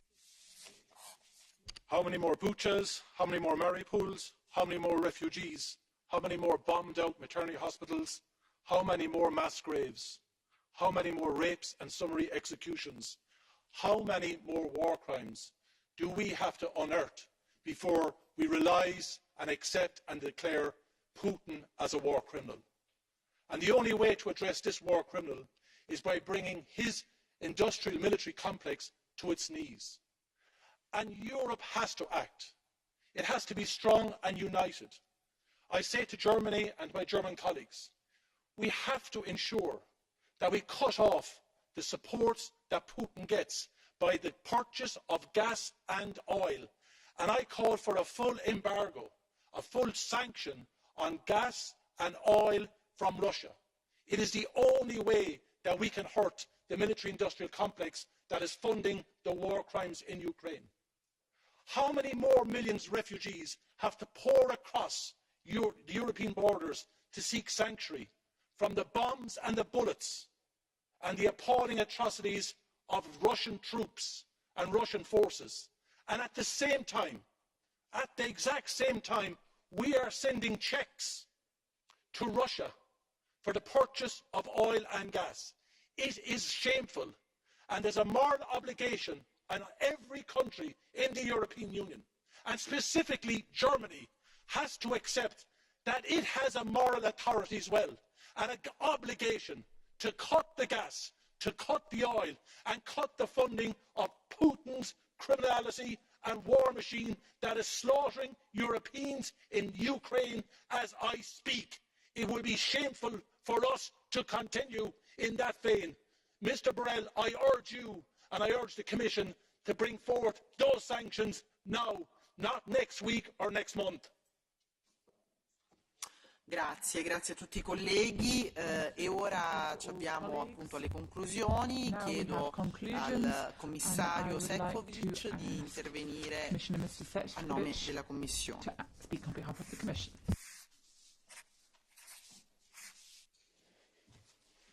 Thank you very much, Madam President.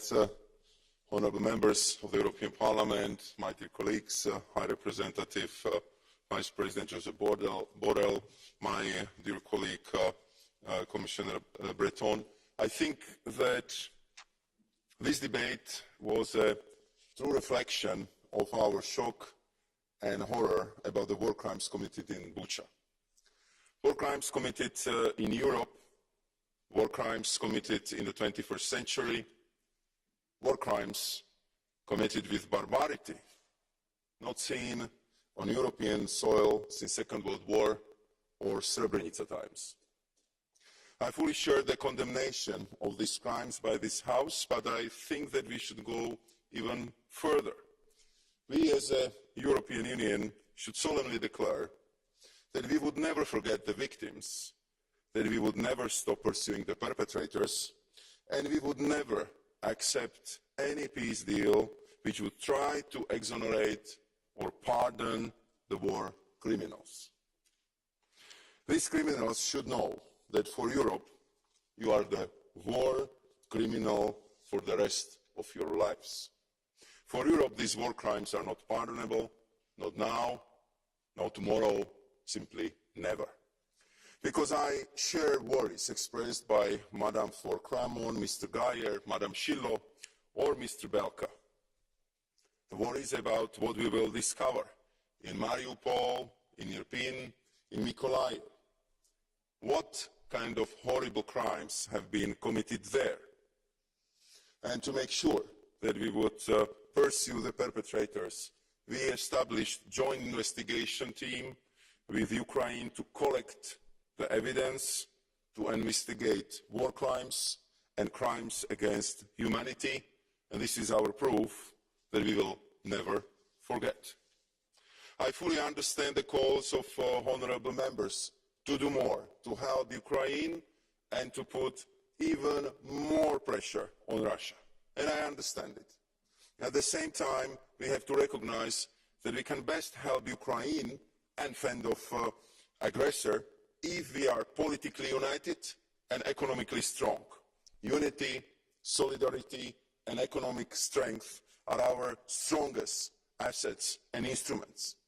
In 5 weeks, we adopted 5 packages of sanctions, and they are biting. Russian economy is heavily suffering, and the financial system is in turmoil. I also can tell you that Russian oligarchs are pursued. Their assets are seized. The European Task Force on Freeze and Seize works, and it's fully operational. All that we did in less than 5 weeks. And I can tell you that the EU got a lot of credit and praise for its leadership from value-based world. And I think that Vice President High Representative will tell you about the geopolitical strengthening of the European position because of this leadership. I agree with all the honourable members that we bear huge responsibility. Therefore, we will continue to close loopholes of our sanctions and increase pressure on aggressor.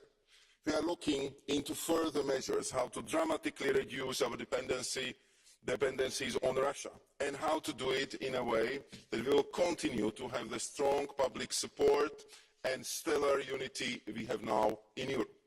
We will pursue all avenues to consolidate our energy security. We will be working on energy efficiency. We will accelerate our Green Deal, but also we would work better with our gas storages, we would improve the infrastructure, and I totally agree with all those who have been calling for finalising the infrastructure build-up and build finally the necessary interconnectors between the Iberian Peninsula and the rest of the European Union. We are kicking up into higher gear the energy diplomacy. We are setting up common purchase of gas platform so we can purchase the gas as a major global customer for better price from diversified sources. And I'm very glad that you are also referring to this in your draft resolution upon which you will vote tomorrow. We work also on the contingencies and on how to operationalise repower, and together with the Commissioner Breton, we put a lot of efforts in our strategic autonomy be it in key technologies or the critical raw materials. Mr. Weber and Mr. Moreno Sanchez called on beefing up our defense union, and I'm sure that my colleague Josep Borrell will address this issue. But I can also inform you that by May we are preparing the defense investment gaps, which will then lead, I'm sure, to the further plan how to beef up our defense capabilities in Europe. Madam Irache Garcia Perez highlighted the need to start work on a special fund to rebuild Ukraine, and she's right. The costs would be enormous. We will help Ukrainians to rebuild their homes, their apartments, to rebuild the industry and infrastructure. And I'm sure that Europe will lead those efforts. But it has to be also the global task. And therefore, we will work together with our American partners, with the G7, with IMF, World Bank, or international financial organizations. I'm sure we will be ready for the attacks, but first we have to stop the war. Madam Bonafé and Mr. Metsola highlighted that there is no easy way forward, that democracy has its costs, and the Ukrainians are those who are paying the highest prices. And both are absolutely right. We must be, and we are, ready for tough decisions. And therefore, to conclude, I would like to thank to all those honourable members who have been calling for unity, solidarity, and strong support for Ukrainians. All these qualities would be needed not only to stop the war, but to rebuild strong, prosperous, free, and democratic Ukraine. Thank you very much. Grazie, grazie mille commissario, e ora fa facoltà di intervenire l'alto rappresentante Borrell. We have the High Representative, Mr. Borrell.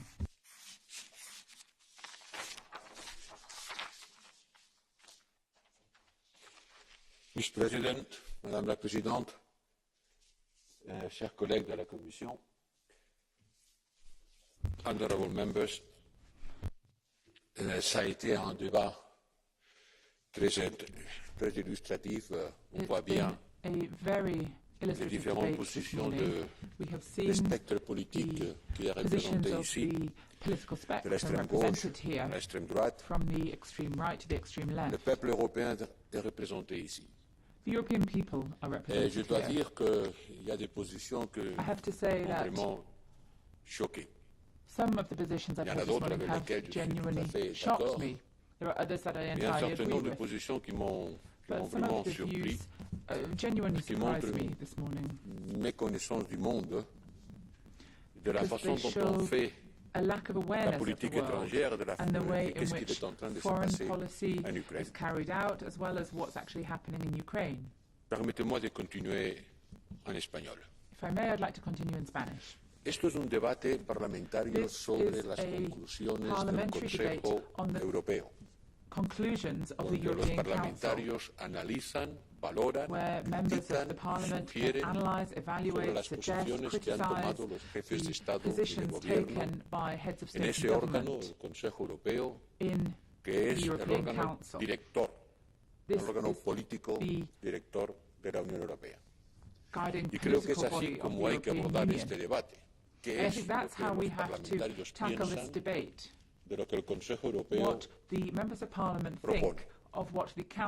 El Consejo Europeo, yo tengo el honor de participar en sus debates como alto representante para la política exterior y de defensa, ha dicho que hay que seguir apoyando militarmente a Ucrania y hay que seguir poniendo presión económica, financiera, política, diplomática sobre Rusia. No hay aquí una absoluta unanimidad sobre este planteamiento, porque he escuchado a quienes dicen que no hay que seguir ayudando a Ucrania, porque eso va a prolongar la guerra. Y que lo que hay que hacer es hacer la paz. Ciertamente, todos queremos hacer la paz. Pero la paz se hará cuando se haga, y se acabará haciendo, todas las guerras acaban, en el marco de unas negociaciones a las que las partes llegarán en diferentes posiciones de fuerza.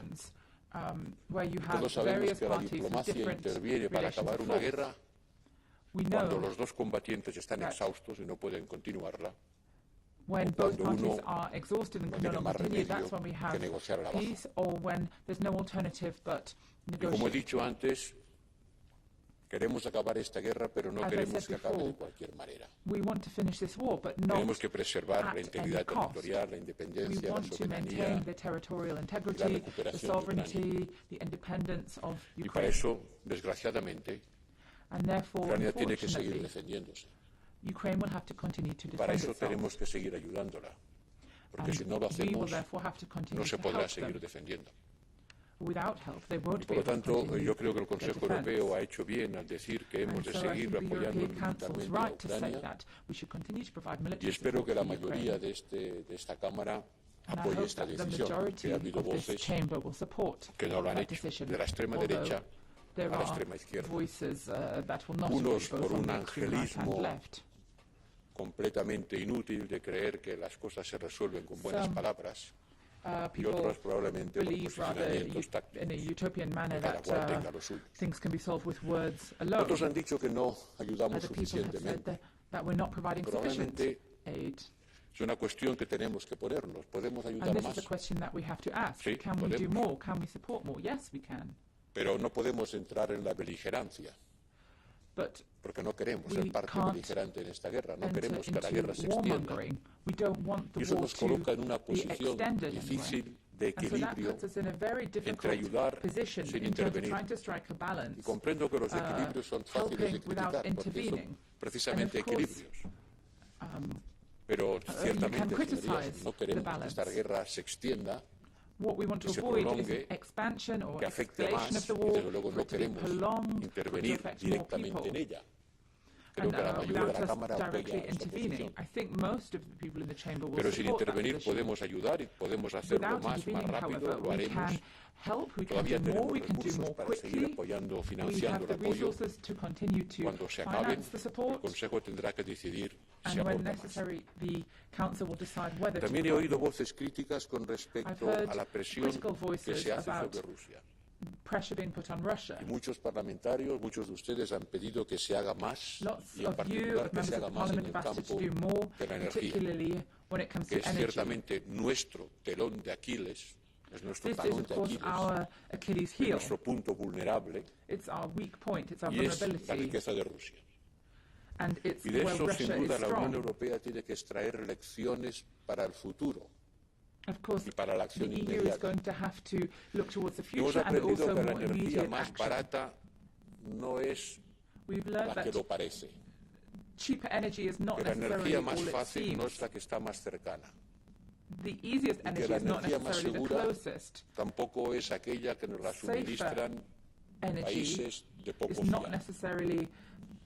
Porque aunque sea barata cuando la compras, si el dinero que pagas a quien te la vende, lo utiliza para construir una capacidad militar que después la usa contra ti o contra tus amigos, y te obliga a ti a hacer un gasto militar para compensar esta agresión, entonces esa energía ya no es la más barata. Porque al coste de compra tienes que añadir el coste de precaución. Y eso es lo que nos ha pasado con Rusia. Porque Putin ha construido su imperio militar gracias a las fuentes energéticas que nos ha vendido. Y lo viene haciendo sistemáticamente desde hace muchos años. Cuando la Unión Soviética se hunde, producía 12 millones de barriles al día. Pocos años después, su producción había caído a 6 millones de barriles día. Hoy vuelve a estar en 12 millones de barriles día. Su producción gasista ha aumentado extraordinariamente, y con eso ha financiado un ejército que usa sin escrúpulos en Siria, en Libia, en el Cáucaso, en África y ahora en Ucrania. Eso nos obliga a hacer un gasto militar para hacer frente a esa amenaza. Su energía no es barata. Su energía nos está saliendo muy cara. Cuanto antes prescindamos de ella, mejor. Y hay que hacerlo rápido, pero sabiendo lo que quiere decir hacerlo. Porque cuando un país tiene una dependencia energética muy fuerte, no puede cancelarla de la noche a la mañana. Entonces, ni de la noche a la mañana, ni demasiado despacio. poniendo instrumentos que hagan presión de tipo fiscal y financiero, compromisos políticos.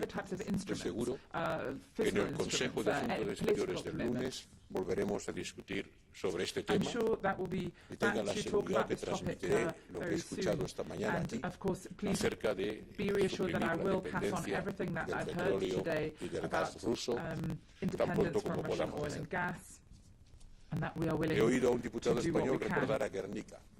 Sí, Mariupol es el Alepo de Europa, o la Guernica de Ucrania, una ciudad martirizada y destruida en actos que son crímenes contra la población civil, crímenes de guerra. Nos ocuparemos de eso. Haremos lo posible para ayudar a los ucranianos y poner presión sobre Rusia. Tenemos, señoras y señores diputados, que reforzar nuestra unidad, porque este es el tercer choque tercer choque asimétrico que sufre Europa. El primero fue de naturaleza financiera y económica, la crisis del euro. El segundo ha sido la crisis sanitaria y este es el tercer choque que nos afecta de manera diferente a unos y a otros. En la frontera este, los refugiados hacen más presión sobre Polonia que sobre Portugal. Desde el punto de vista energético, el suministro ruso hace más presión sobre Alemania que sobre España. Es evidente. España no consume gas. Nos afecta de forma distinta y cuando nos afecta de forma distinta es cuando hay que mostrar una unidad basada en la solidaridad. Porque cuando nos afecta a todos de forma igual, no hay necesidad ni de unidad ni de solidaridad. Pero cuando nos afecta de forma diferente, es cuando hemos de ser solidarios. Es cuando tenemos que construir una unidad basada en el reparto de los costes. Y esa es la gran tarea que tenemos por delante. Construir una unidad basada en un reparto solidario de los costes que implica hacer frente a los peligros que nos amenazan. El burden sharing, el repartir equitativamente los costes entre países y entre ciudadanos. Porque sí, yo comprendo que pedirle a alguien que no tiene calefacción porque no se la puede pagar que baje un grado la temperatura es sarcástico. No puede bajar porque ya está a cero. Pero socialmente podemos sin duda hacer un esfuerzo para reducir cada kilovatio hora cuenta. Cada unidad de energía ahorrada es una forma también de contribuir a ganar esta guerra. Señorías, transmitiré sus preocupaciones, sus proposiciones, sus críticas al Consejo Europeo a través, claro está, del filtro que representa mi interpretación de sus posiciones. Gracias, Jean-Louis Verhofstadt, por esta carta que me ha enviado, que representa un número importante de parlamentarios. Tenga la seguridad que la transmitiré a los ministros del lunes y al presidente del Consejo Europeo y a la próxima reunión de esta institución. Muchas gracias por su participación en el debate. Very much for your participation in the debate. Herzlichen Dank. Thank you very much. Zum Abschluss der Aussprache wurden 6 Entschließungsanträge eingereicht. 6 motions for resolution to wind up this debate. So the debate is closed. The vote will take place on Thursday. Als nächster Punkt der Tagesordnung folgt der Bericht der Kollegin Niebler zum Data Governance Gesetz. Ich darf Sie daran erinnern, dass mit Ausnahme der ersten beiden Reihen, die für die Fraktionsvorsitzenden vorgesehen ist, die freie Sitzplatzwahl steht. Sie können also gerne ein bisschen näher kommen. Nachdem Sie Ihre Abstimmungskarte in das Abstimmungsgerät eingeschoben haben, können Sie dann über Ihr Abstimmungsgerät spontane Wortmeldungen und blaue Karten beantragen. Ich weise darauf hin, dass Wortmeldungen im Plenarsaal weiterhin vom zentralen Rednerpult aus erfolgen, außer spontanen Wortmeldungen, blaue Karten und Bemerkungen zur Anwendung der Geschäftsordnung. Und damit können sich hier alle wieder auf ihre Plätze eingefunden haben. Das Wort der Kollegin Niebler als Berichterstatterin. Vielen Dank, Frau Präsidentin, Herr Kommissar, liebe Kolleginnen, liebe Kollegen. Wir erleben aktuell eine Zeitenwende, ausgelöst durch diesen fürchterlichen, schrecklichen Krieg in der Ukraine. Corona-Krise und Klimapolitik stehen gerade nicht im Mittelpunkt der Aufmerksamkeit. Und das gilt auch für die Digitalpolitik. Aber dennoch, wir erleben auch in der Daten- und Digitalpolitik eine überfällige Zeitenwende, die mit der Verabschiedung des Data Governance Acts heute ihren Anfang nimmt. Um ehrlich zu sein, Bestandsaufnahme Europa hat die Geburtsstunde der Online-Plattformökonomie und die damit verbundene Revolution der Nutzung persönlicher Daten verschlafen. Wir haben es den großen US-amerikanischen Unternehmen wie Google, Facebook, Amazon überlassen, die als Innovatoren der ersten Stunde auch heute die digitale Welt dominieren. Aber mit der europäischen Datenstrategie, die ja schon bereits 2020 vorgestellt wurde, sind wir in der Europäischen Union angetreten, nicht nur das Spielfeld in der digitalen Welt zu begradigen, sondern die Spielregeln grundlegend zu ändern. Der Data Governance Act, über den wir jetzt beraten und heute Mittag abstimmen werden, ist dabei der Anfang eines Paradigmenwechsels, der notwendig ist, um eine wachsende, innovative europäische Datenwirtschaft als Gegenentwurf zu den Herangehensweisen in den USA oder China aufzubauen. In den USA sind Daten, liebe Kolleginnen, liebe Kollegen, Big Business. Die Organisation des Datenraums bleibt dort nahezu komplett dem Privatsektor überlassen, was auch zu diesen beträchtlichen Konzentrationseffekten geführt hat. In China sind Daten quasi Staatseigentum. China hat eine Kombination aus staatlicher Überwachung, großen Tech-Unternehmen, die riesige Datenmengen weitgehend alleine kontrollieren. Und wir hier in Europa, wir gehen einen anderen Weg. Bei uns steht der Nutzer im Zentrum. Das haben wir auch schon gesehen, als wir über viele Jahre die Datenschutzgrundverordnung diskutiert haben und die Rechte der Nutzer im Besonderen hier zu schützen. Für Europa tut sich also hier eine gewaltige Chance auf, sich, muss man sagen, digitalwirtschaftlich zu emanzipieren, unseren eigenen europäischen Weg zu gehen, und den brauchen wir, weil die Stärke auch unserer Datenwirtschaft in Europa getrieben wird durch kleine mittelständische Unternehmen, durch Startups, denen wir eine Chance geben müssen. Das Ziel, das der Data Governance Act verfolgt, ist es, Datensilos zu sprengen, Daten teilen, Data Sharing einfacher zu machen, Daten für unsere Wirtschaft und unsere Gesellschaft leichter nutzbar zu machen. Deshalb schaffen wir mit dem Data Governance Act den Rahmen, damit neutrale Datenmittler in der Europäischen Union ihre Dienste anbieten können. Datenmittler, die mit denen ihnen anvertrauten Daten keine eigenen wirtschaftlichen Zwecke verfolgen, wie das die anderen großen Plattformbetreiber machen, sondern diese Datenmittler sind nur dafür zuständig, diese ihnen anvertrauten Daten zu aggregieren, zu verfeinern, so aufzubereiten, dass andere eben mit diesen zur Verfügung gestellten Daten gut arbeiten können. Wir glauben, dass wir dadurch ein vertrauenswürdiges Umfeld schaffen, das faires Datensharing möglich macht, und hoffe sehr, dass das auch dann in der Praxis so angenommen wird. Ich möchte schließen mit einem ganz herzlichen Dankeschön an die Kolleginnen und Kollegen, die über viele Monate, ich sehe sie alle hier vor mir, intensiv dieses Dossier mitberaten haben. Ich danke für die gute Zusammenarbeit, und ich glaube, dass das, was uns auch als Europäisches Parlament bei diesem Dossier besonders wichtig war, wir nur durchsetzen konnten in den 10 Verhandlungen mit den Mitgliedstaaten und mit Hilfe der Kommission, weil wir so geschlossen waren. Wir haben einen trennscharfen Anwendungsbereich jetzt definiert, der Rechtssicherheit schafft. Wir haben das Data Innovation Board gestärkt. Wir haben beschlossen, dass es ein gemeinsames EU-Logo für Datenmittlerdienste geben soll, einen European Single Access Point, von dem aus die Datenschätze der Mitgliedstaaten auch grenzüberschreitend durchsucht werden können, und vieles mehr. Meine lieben Kolleginnen und Kollegen, ich bin stolz darauf, dass wir gemeinsam hier so zügig dieses Dossier durchberaten haben. Und ich denke, und das ist mein letzter Satz, die Datenrevolution wartet nicht auf Europa und wird sicherlich nicht durch Wunschdenken zustande kommen. Wir müssen jetzt handeln, wir müssen jetzt alles unternehmen, um mit auch den noch anstehenden legislativen Vorschlägen den Datenraum so zu gestalten, dass unsere Bürgerinnen und Bürger möglichst viel davon haben, hier auch unsere Unternehmen, unsere Privatwirtschaft. Herzlichen Dank.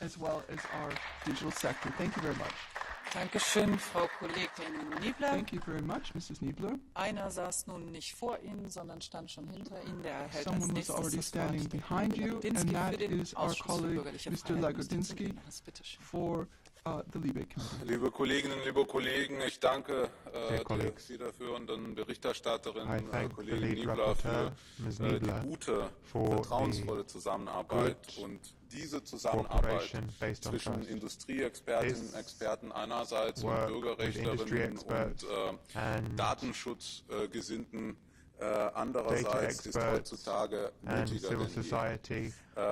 Denn Europa braucht Daten, Innovation für Forschung und Entwicklung, aber Europa braucht auch den Datenschutz. Und diesen Spagat haben wir mit diesem Gesetz versucht und ich glaube auch, dieser Spagat ist uns auch ganz gut gelungen. Denn wir gestalten für Bürgerinnen die Möglichkeit, ihre Daten verfügbar zu machen und gleichzeitig das letzte Wort zu behalten. However, they have the final say. Citizens have the final say as to the use of these data. Zum Beispiel durch die Datengenossenschaften. Wir ermöglichen die Verwendung von Daten durch Anonymisierung, aber gleichzeitig sagen wir wollen ganz stark, dass die De-Anonymisierung verhindert wird. Also datenwirtschaftliche Innovation einerseits, aber nicht an der DSGVO vorbei, nicht am Datenschutz vorbei. Das ist eine Ambition, mit der wir auch weiterhin arbeiten sollten. Zum Beispiel ein Data Act, was uns bevorsteht. Und wir haben viel zu tun, das uns zusammen anpacken. Vielen Dank. We still have a lot of work ahead of us, so thank you. Herzlichen Dank. Dann erhält jetzt im Namen der Kommission das Wort der Kommissar. Commissioner Breton has the floor.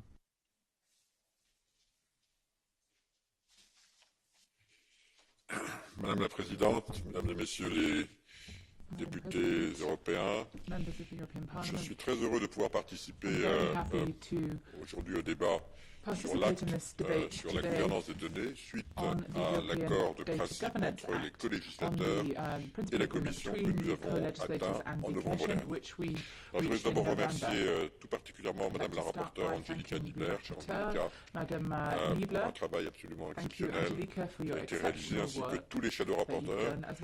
Erlinski évidemment, et puis tous les shadow rapporteurs pour le travail excellent qui a été effectué sur ce dossier, et puis aussi sur l'efficacité et la rapidité de la conclusion des négociations. L'accord politique a été conclu en un peu plus d'un an après la publication de la proposition de la Commission et après seulement 2 trilogues politiques. C'est un résultat que permettez de souligner devant votre Assemblée. Cette initiative est la première pierre du cadre législatif qui a été annoncé dans le cadre de la stratégie des données et qui vise à faire en sorte que notre marché intérieur puisse anticiper, mais aussi accompagner la révolution des données qui est devant nous. Il s'agit de bâtir en fait un véritable marché intérieur des données ouvert, qui facilite un partage des données conformément à nos valeurs. L'Europe a les capacités d'être un acteur majeur dans la vague d'innovation qui va accompagner le développement de l'économie de la donnée industrielle. On sait que le potentiel est énorme pour l'emploi, pour les entreprises européennes et pour les petites et moyennes entreprises. D'ici à 2024, ce sont près de 175 zettabytes de données qui seront produites sur notre planète, c'est-à-dire 175 milliards de données. L'économie de la donnée, notamment des données industrielles, sera donc au cœur des transitions évidemment vertes et numériques. Il s'agit donc d'organiser les conditions d'accès et de transfert des données afin qu'elles puissent circuler au sein du marché intérieur, mais aussi générer de la valeur en garantissant un cadre de confiance pour leur utilisation. C'est tout l'enjeu de l'acte sur la gouvernance des données. Nous pourrons ainsi aider au développement d'espaces européens communs de données, en veillant à ce qu'un plus grand nombre de données soient disponibles et en renforçant aussi les mécanismes volontaires de partage des données. L'acte sur la gouvernance des données va donc renforcer la confiance indispensable pour le partage des données et réduira aussi le coût des transactions, d'une part en réglementant les intermédiaires de données, ayant pour mission, pour seule mission, j'allais dire, de mettre en relation ceux qui disposent des données et ceux qui veulent les utiliser, mais également en mettant en place des exigences en matière de réutilisation sécurisée des données protégées détenues par le public, en fournissant aussi un cadre pour les organisations altruistes qui veulent faciliter le partage de données pour le bien commun, et puis également en créant un comité européen de l'innovation dans le domaine des données sous la forme d'un groupe d'experts qui va favoriser l'émergence de normes d'interopérabilité intersectorielle. Enfin, et je conclurai par ça, en protégeant les données sensibles européennes contre tout accès illégitime, et notamment d'un gouvernement ou d'un pays. Je tiens donc à remercier encore une fois le Parlement pour ce soutien dans ce premier acte.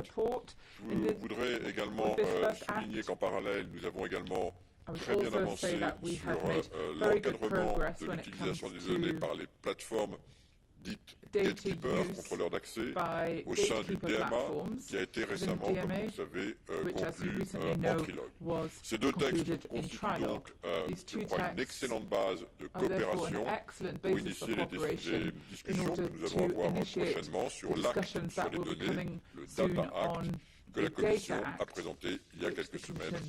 Mesdames et Messieurs les parlementaires, je vous remercie. Herzlichen Dank, Herr Kommissar. Thank you very much, Commissioner. Für den Ausschuss für Binnenmarkt und Verbraucherschutz On behalf of the IMCO committee, I give the floor to Mr. Gozzi. Merci. Une Europe innovante et souveraine est en train de rentrer sur la scène globale. Pour exploiter l'énorme potentiel des données, l'acte sur la gouvernance des données apparaît comme la solution la plus pérenne et la plus pertinente. En effet, nous devons favoriser et sécuriser les partages de données sans que personne n'y soit contraint. C'est ainsi. Nous allons multiplier les opportunités transnationales pour nos citoyens, pour nos entreprises et pour les organisations altruistes qui font le bien commun. Avec les DGA, on va offrir un modèle européen et alternatif pour pratique de traitement des données des grandes plateformes américaines. So the data is processed in a different way from American companies or the Chinese state. We're taking back control. We're going to create a safer space that will finally allow European actors to access a large number of data. This agreement is the result of teamwork. Here, let me thank Angela Niebler and the Commissioner Thierry Breton. And it's up to us now to build a non-personal market for data and to have reference points. And I am sure that this will then spread out through the rest of the world. Thank you very much. On behalf of the Jury Committee, I now give the floor to Mr. Vázquez Lázaro. Muchas gracias, Presidenta. Lo primero, empezar agradeciendo al Comisario por su presencia hoy, por su propuesta y, sobre todo, al excelente trabajo de la ponente, de la señora Niebler, con que, por supuesto, comparto la absoluta necesidad de nuestra Unión de disponer de una ley de gobernanza de datos. Una ley que aumente la confianza de los intermediarios de datos y refuerce los mecanismos de intercambio. Una ley que ponga el foco en la protección, la privacidad y la confidencialidad de los datos y también en la reutilización de algunos de ellos que están en el poder del sector público. Asimismo, es fundamental garantizar que las microempresas, las pymes, las empresas de nueva creación no se enfrenten a ninguna restricción o obstáculo artificial.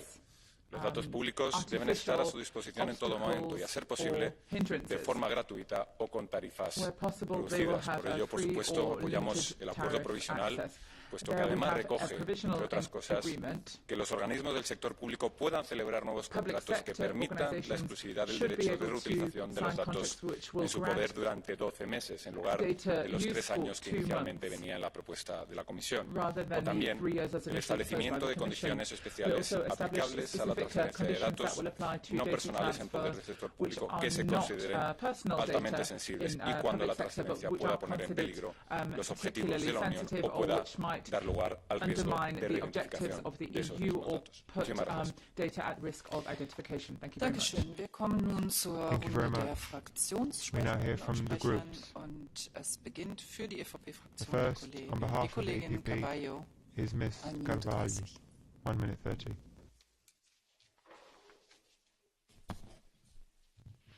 Cara Presidente, caro Comissário, caros colegas. Commissioner, let me start by congratulating Angelika Niebler, the rapporteur, for the excellent work. The European Data Governance Act is a cornerstone of Europe's data strategy. The Act's main aim is to lead to greater use of data through various mechanisms, but mechanisms that we can trust. By strengthening the use of data, we're going to have shared data spaces at European level in strategic sectors such as energy, mobility, and health. This will benefit people, citizens, and European companies. We in the EPP think that trust and clarity are vital if the European strategy on data is to be successful. In this report, we are contributing to that trust. What is important to the EPP is that we look at the recommendation on how data can be used at a lower cost by SMEs and startups. Thank you very much. Herzlichen Dank. Thank you very much. Für die The next speaker on behalf of the S&D is colleague Kumpula Natri for 1 minute. Dear Chair, dear Commissioner, Data Governance Act is a key step towards a fair European data economy. Data is a resource that we don't take necessarily in our hands. And why? Because it is now taken and used by the biggest player, leading to the monopolies. This is surely not the most effective way for the society to benefit for the digitalization. With the Data Governance Act, Europe is taking important and concrete steps to alternative model. A lot good can happen on industrial data when it's used by more companies. So the data is not used and benefit only for a few, but many. So we pushed for the trusted intermediators and interoperable data spaces. They are a key condition to unleash the data scattered around Europe. I want to extend my gratitude for the rapporteur, co-rapporteurs and all the committees, but I must say we cannot rest yet. There is so much to do. The last piece of the puzzle will be the Data Act. But today, colleagues, we cannot rest also because we don't have a clue where our data is used. There was today, maybe Commissioner too, there was today published the DigiPower study, and that shows that also the politicians are affected by the data used on our data. My mobile was tested, there were other European policymakers. Please Google hashtag DigiPower, because it shows that how influence is doing on our data, and we don't have a clue. We have to make rules very quickly. It is also a question of the security. Dankeschön. Als nächstes spricht Thank you very much. The next speaker on behalf of Renew is Mr. Danti. La ringrazio, signora Presidente, signor Commissario e cari colleghi. Ogni secondo miliardi di dati vengono generati da apparati di qualsiasi tipo. Essi rappresentano un patrimonio importantissimo che, se messo a frutto, può facilitare la vita dei cittadini, migliorare i servizi o aiutare la ricerca.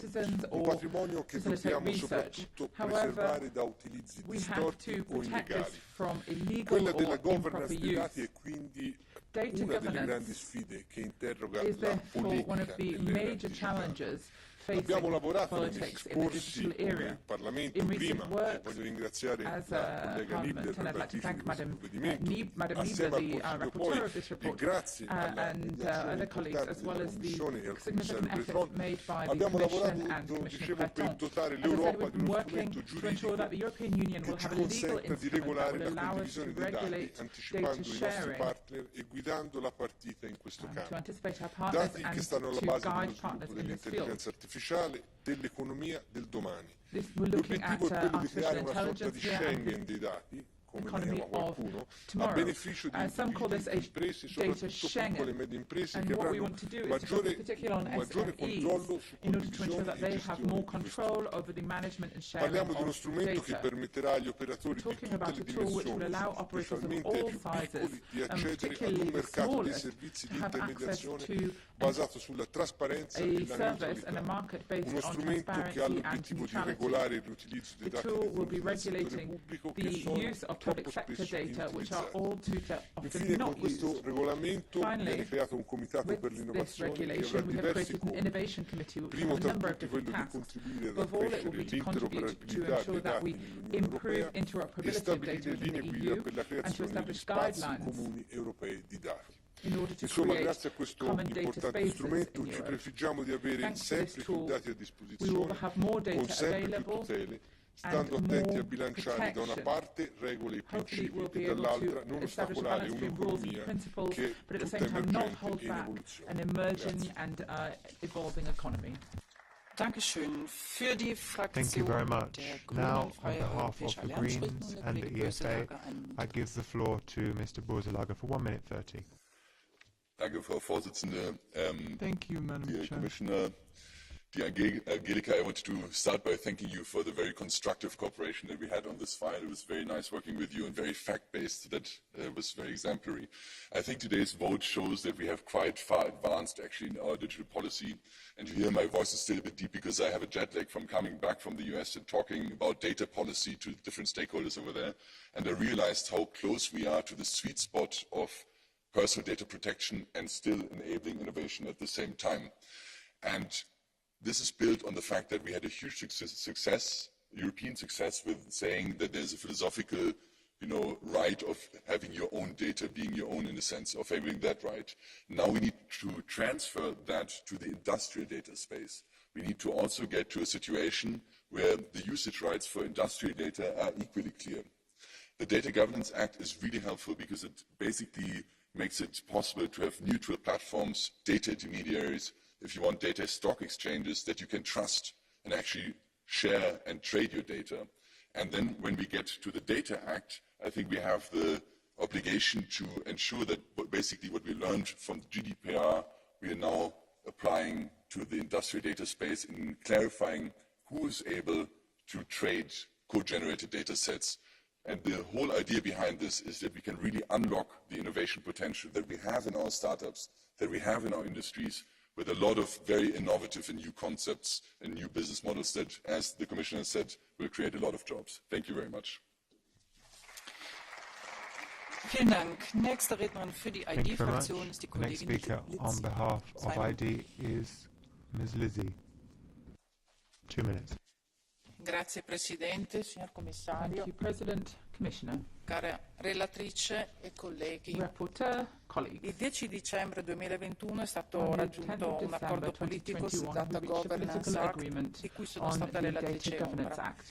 L'economia dei shadow on dati this. è stimata in The circa data 900 miliardi di euro nei prossimi 5 anni, worth questo almeno billions of leggiamo, euros in e the riguarda next anche 5 years, l'efficacia apparently. della ricerca We also look scientifica. at the Questo è molto importante. efficacy La of pandemia scientific research. Covid-19 This is ha very accelerato important. l'uso del The digitale e con esso anche la COVID-19 produzione dei dati, che possono essere has considerati una increased miniera di data informazioni che non deve essere This data can be sprecata, seen as ma a deve data essere mine that we protetta shouldn't e waste. utilizzata However, we should anche in protect forme it nobili. and use Oggi it molti dati rimangono in proper inutilizzati ways. per il Today, timore a che lot vengano of data is not illecitamente used interscambiati. because Da there molto is a tempo si fear sente la that necessità they'll di be creare improperly strutture used. nazionali ed europee There's been a sicure, desire for a while now to in build cui le safe, aziende e i secure, cittadini national and possano European structures conferire in which e businesses custodire and i dati, mettendone a disposizione alcuni in individuals forma can rielaborata make data a available determinate and e sicure protect them. condizioni. Questo And to accordo ensure that the data are incoraggia used in un più ampio certain utilizzo safe e conditions. riutilizzo dei This dati will help detenuti to dagli enti broaden pubblici. the use and Ciò deve reuse of essere data held in ottenuto the public utilizzando arena. ambienti di This should be elaborazione helpful and sicuri it should e also tecniche ensure di that we create anonimizzazione come la privacy differenziale e la creazione differential di dati privacy, for sintetici. example, for proper Siamo data consapevoli protection and the dell'importanza del creation of futuro synthetic sovranismo data. digitale europeo We are nell'ambito aware degli equilibri e della competizione of the globale importance of e data in come the future Lega and that we have to vigileremo strike sull'efficacia the di right queste balance norme perché siano overall. garantiti i The diritti di Lega privacy dei wants to ensure cittadini, that we ma anche guarantee la tutela privacy dei for segreti citizens, but also industriali e delle ensure imprese. Inoltre, business l'altruismo dei confidentiality for our dati deve companies. essere incoraggiato. Coloro che desiderano un accesso più People ampio who ai want to dati, have in broader particolare per la access to ricerca data, scientifica, particularly for signor scientific Commissario, research, penso Commissioner, I'm all'endometriosi, thinking, for example, for endometriosis, potrebbero scoprire di essere facilitati da questo meccanismo. could Coloro che find operano senza fini di that lucro their e job is per easier scopi di thanks to this interesse regulation. generale potrebbero diventare un'organizzazione riconosciuta per l'altruismo dei dati. Durante i triloghi e in sede di discussione del pacchetto, come gruppo abbiamo puntato l'attenzione su alcune criticità che questo strumento presentava.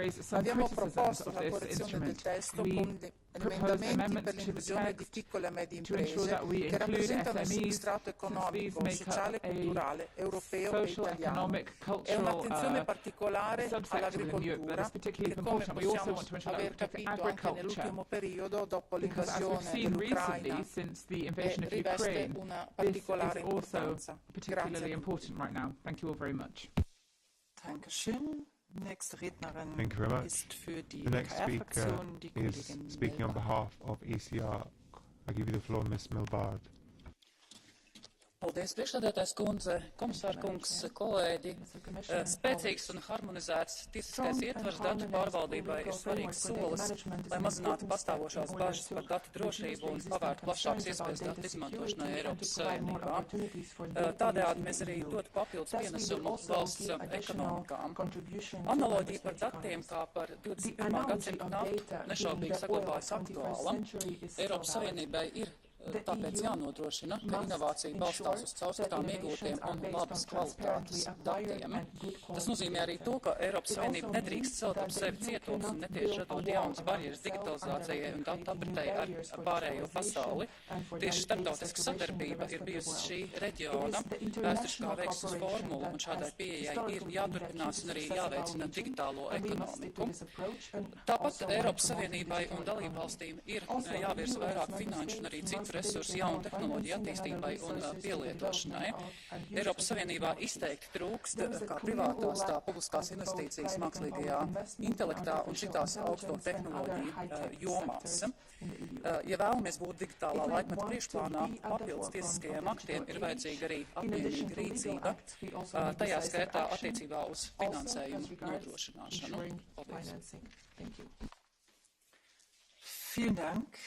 Thank you very much. Now, on behalf of the left, I give the floor to Ms. Matthias for 1 minute 30. Muito obrigada, Presidente. Quero começar também por agradecer à relatora a forma inclusiva como conduziu todo este processo.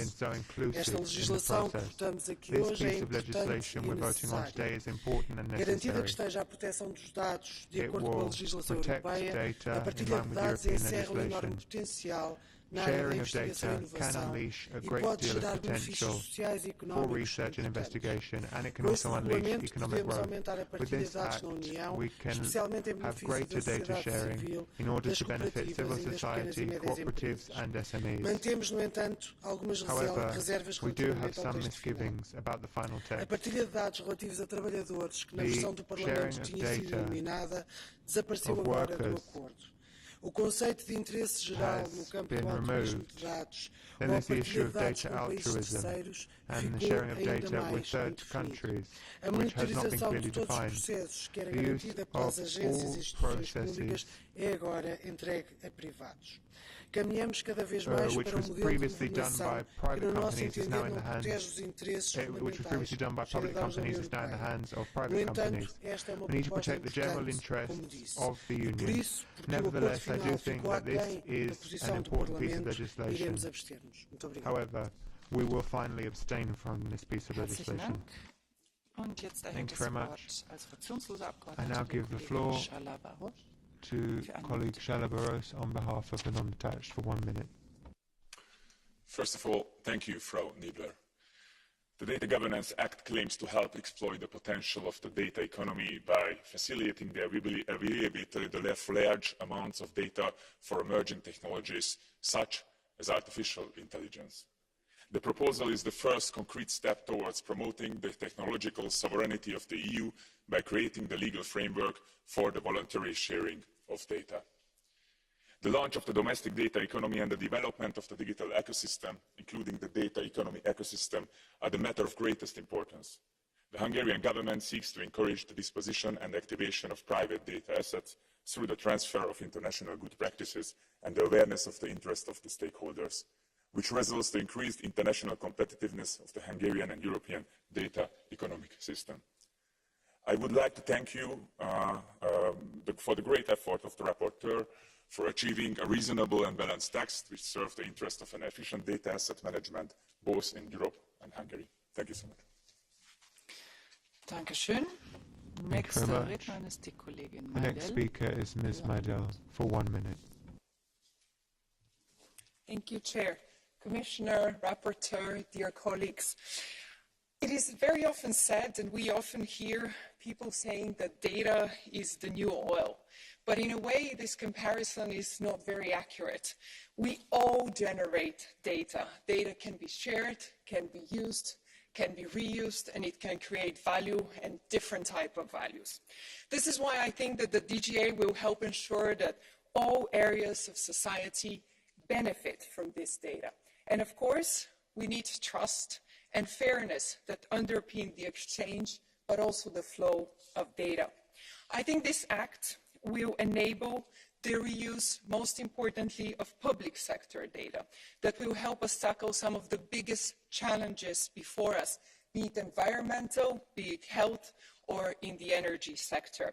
But this act will only work if, as a European Union, we manage to build a coherent digital strategy, one where AI, data, crypto, semiconductors, and many other features work together to improve the global competitiveness, both for businesses, but also for society. Thank you. Thank you very much. The next speaker is Ms. Kylie for 1 minute. Thank you, Ms. President, dear Commissioner, dear colleagues. First, I would like to thank Angelika Liebler and the other rapporteurs for successfully negotiating such a swift and strong agreement. Data is the core value of the digital economy, and data are being generated constantly, so this value will continue to grow. And our mission is to protect our data and ensure we have a secure and fair framework for data sharing, access and reuse, and also based on trust. Our aim is to introduce also neutrality obligations for marketplaces and to boost data altruism, and I think this has been succeeded by giving us also more control of our data. The DGA is a decisive step towards breaking data silos in Europe and in a human-centric way, facilitate also data flows and data-driven innovation. But we must keep the same ambition to unlock the value of the Internet of Things, ensuring data portability and preventing unlawful data transfers outside the EU. We ensure that the ICT of the Parliament can check the mobile devices of all colleagues of politicians for malicious activity like Pegasus. We should ensure that this is a possibility that goes beyond the Parliament. It goes for diplomats, for activists, for journalists. I think, thank you, Commissioner, for all the work, and I think we can continue in this target. Thank you. Thank you. The next speaker is Ms. Geza for 1 minute. Fortunately, data is not the new oil, because the planet really couldn't support that. IPPC just reminded us that we only have 3 years to drastically reduce our CO2 emissions. Data is a lot better. It is the new soil from which wonderful trees can grow. And that means data is the source for climate-friendly urban transport planning or breakthroughs in medical research, but also for very profitable business models. And this is why it is so important that we now establish rules to ensure that our non-personal data can be used for the common good and does not fall prey to a handful of dominant players, as is today the case for personal data. With the Data Governance Act, we prevent data monopolies, making sure that service providers shall remain neutral and may not use the data for any other purpose, that intermediation services cannot be tied to other services such as cloud storage or business analytics, and that public data can only be used exclusively for 1 year. Let's make sure that many beautiful trees can grow from this wonderful soil. Thank you so much. The next speaker is colleague Melin for 1 minute 30.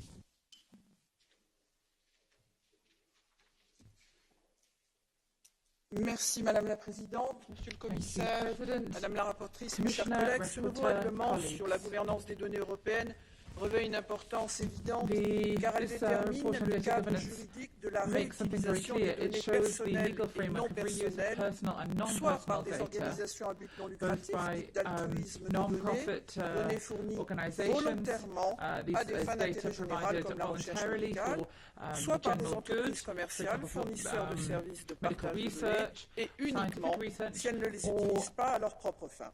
Alors il est clair que l'Union européenne, qui a pris un retard considérable dans ce domaine par rapport aux USA et la Chine, doit se doter des moyens pour permettre d'imposer ses propres systèmes de gestion, d'utilisation et de protection des données des particuliers, des administrations, comme des entreprises de chaque État.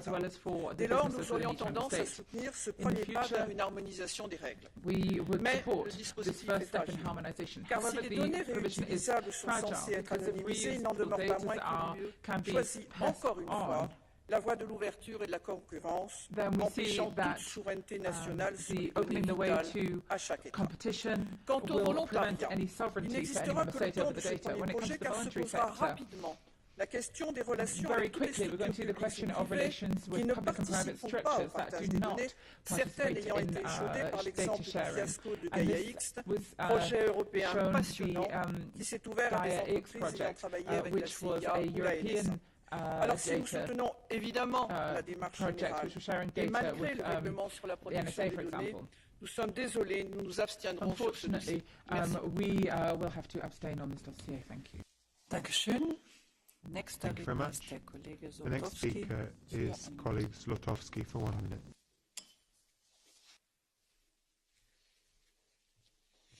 Szanowna Pani Przewodnicząca, Pani Komisarz, Panie Komisarzu, rozwój jednolitego rynku cyfrowego nie jest możliwy bez otwarcia dostępu do dużych zbiorów danych, które są podstawą tworzenia innowacyjnych produktów. Ma to szczególne znaczenie w przypadku małych i średnich firm, które napotykają największe bariery w tym obszarze. Organy administracji i instytucje publiczne dysponują ogromnymi zbiorami danych, które z powodzeniem mogą być wykorzystywane w gospodarce. Państwa członkowskie powinny te zbiory otwierać. Oczywiście z poszanowaniem zasad ochrony danych wrażliwych i danych osobowych. Działania i osiągnięcia polskiego rządu w tym zakresie są przykładem, że można to robić skutecznie i bezpiecznie. Unia Europejska, żeby być konkurencyjna na świecie, musi się rzeczywistą przestrzenią swobodnej wymiany danych podzielić. Tylko w ten sposób możemy wykorzystać nasz potencjał w globalnym wyścigu technologicznym z korzyścią dla europejskich konsumentów i przedsiębiorców.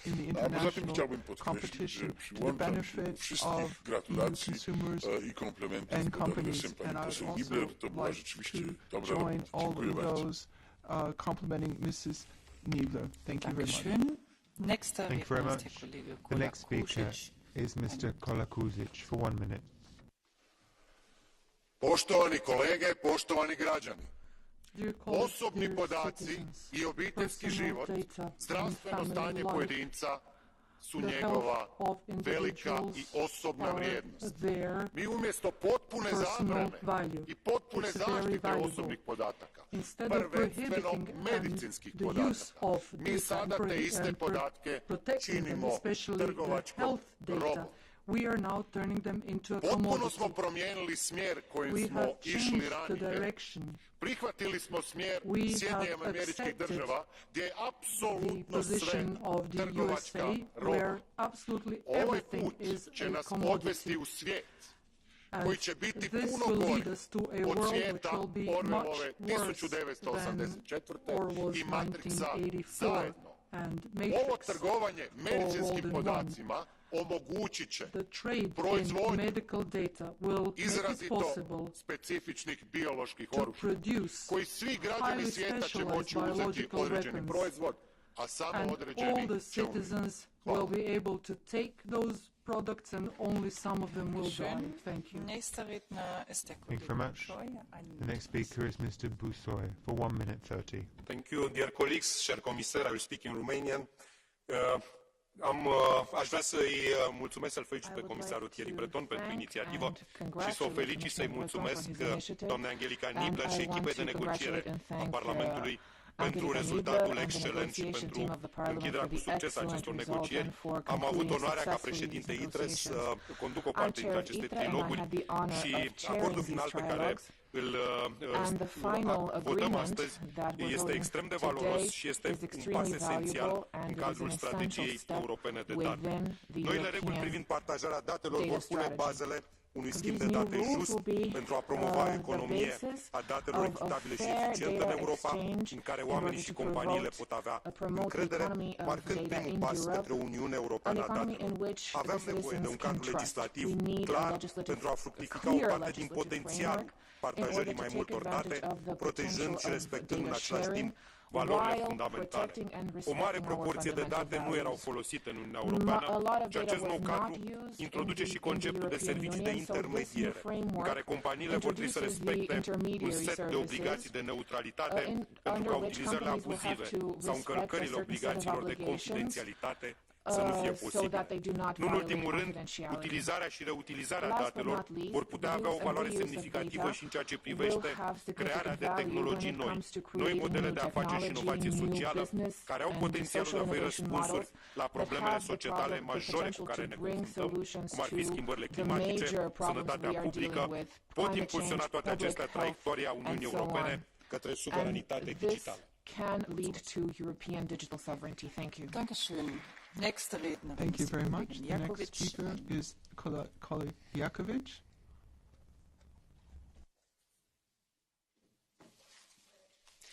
Over the last few years, digital technologies have changed the way we work, the way we fight disease, the way we use public services.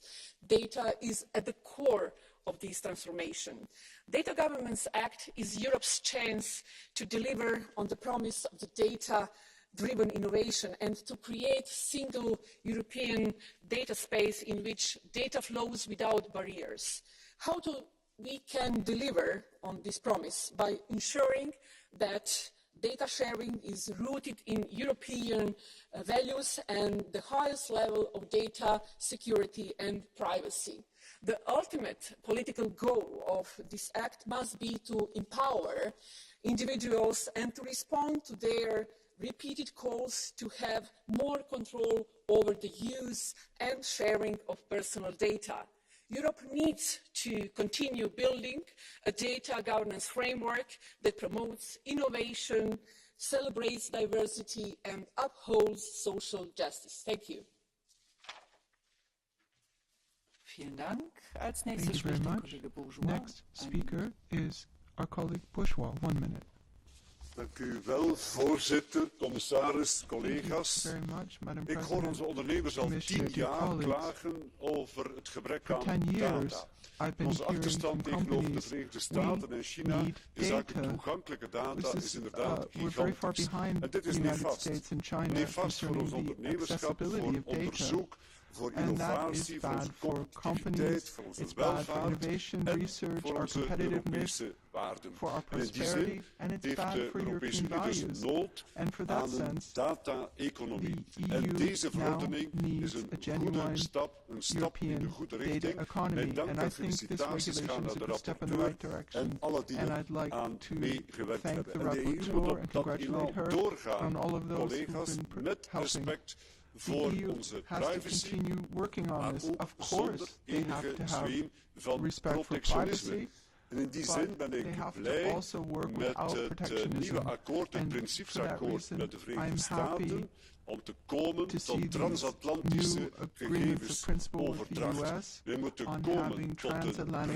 brede data digitale transfer made samenwerking possible. met de Verenigde Staten. Dat zal van A uitzonderlijk belang zijn comprehensive broad voor de groei van cooperation onze with the United KMO's, States. maar And it's met especially gedeelde waarden important en met een for the degelijk growth voor of China en SMEs. Rusland. And it's also important as a balance to Russia and China. Und die letzte reguläre Rednerin Thank ist you die very Kollegin much. Kutaya. Now für eine our Minute. speaker Kutsaya for 1 minute.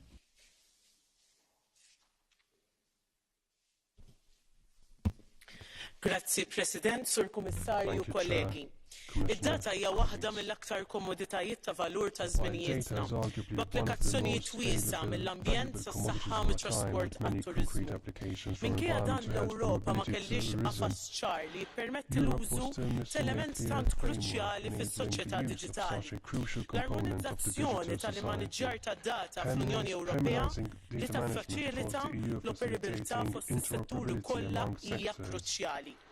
Għalhekk l-att dwar il-governanza tad-data huwa wieħed mill-ewwel passi konkreti biex tiġi appoġġjata bil-fatti il-qalba fis-settur diġitali. Il-partijiet kollha kkonċernati jridu jkunu involuti f'dan proċess b'attenzjoni speċjali lin-negozji żgħar u medji.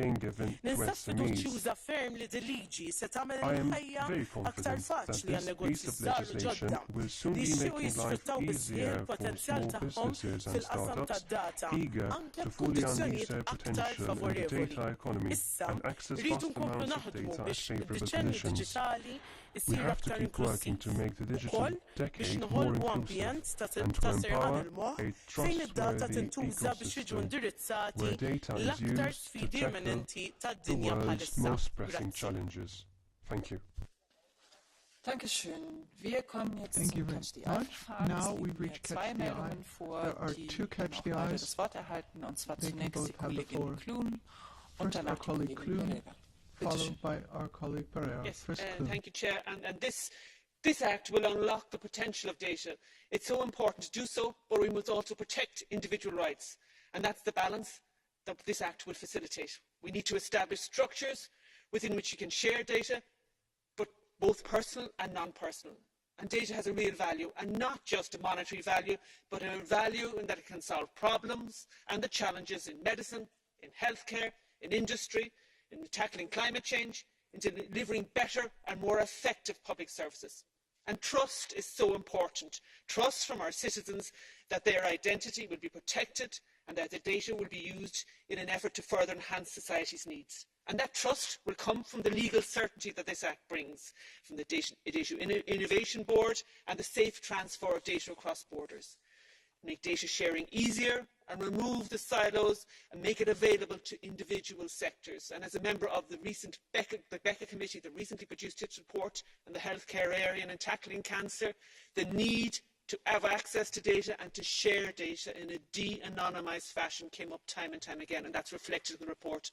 So this is a positive step for that sector, and I think it's an act that we can all be proud of.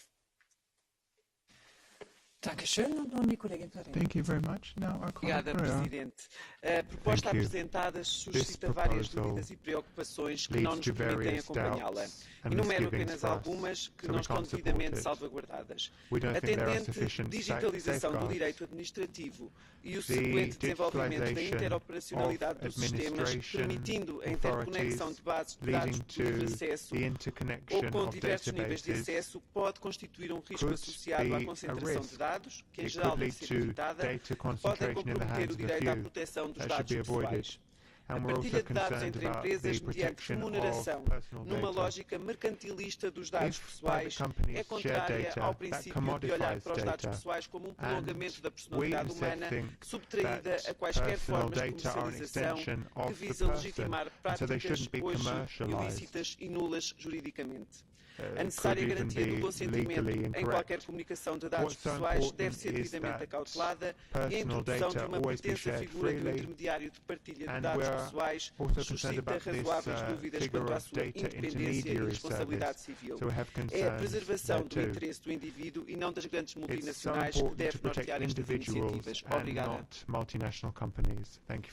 Vielen Dank. Die Aussprache ist damit geschlossen. Die Abstimmung findet heute statt.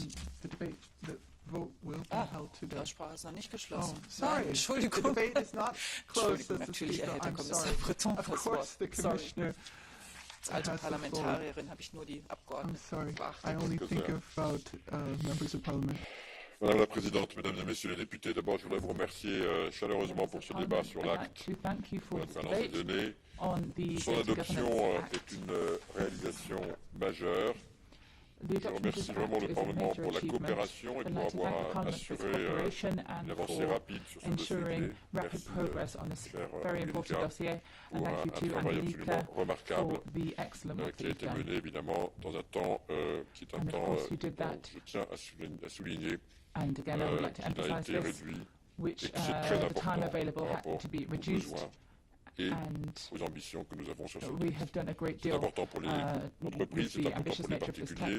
Le règlement va faciliter le partage des données, on l'a dit, dans l'ensemble de l'Union européenne, entre tous les secteurs, afin de créer de la richesse, évidemment, pour tout le monde, pour la société, pour les individus, d'accroître le contrôle aussi et la confiance des citoyens et des entreprises à l'égard de leurs données. Il va offrir aussi un modèle européen alternatif aux pratiques de traitement des données des grandes plateformes technologiques. Et nous allons désormais concentrer évidemment nos efforts maintenant sur la suite, c'est-à-dire sur la proposition de l'acte sur les données, ou le Data Act, que la Commission a présenté en février, tout à l'heure, et dont l'objectif est véritablement le déverrouillage des données industrielles, si je puis m'exprimer ainsi. Au cœur de la loi sur les données sont évidemment les données générées par les produits connectés. Nous tentons de répondre à la question qui pourra accéder et valoriser ces fameuses données générées par l'usage et par le fonctionnement même du produit.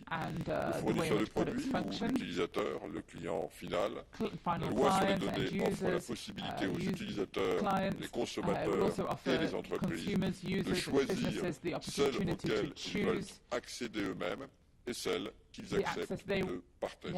Ça va faciliter évidemment la concurrence, mais aussi surtout l'innovation et essentiellement dans les marchés de l'aval. Avec la loi sur les données, nous remettons les entreprises et les citoyens européens au cœur du dispositif, la maîtrise même de leurs propres données. Nous proposons une protection des PME contre les dispositions contractuelles abusives, notamment dans les contrats portant sur l'échange de données.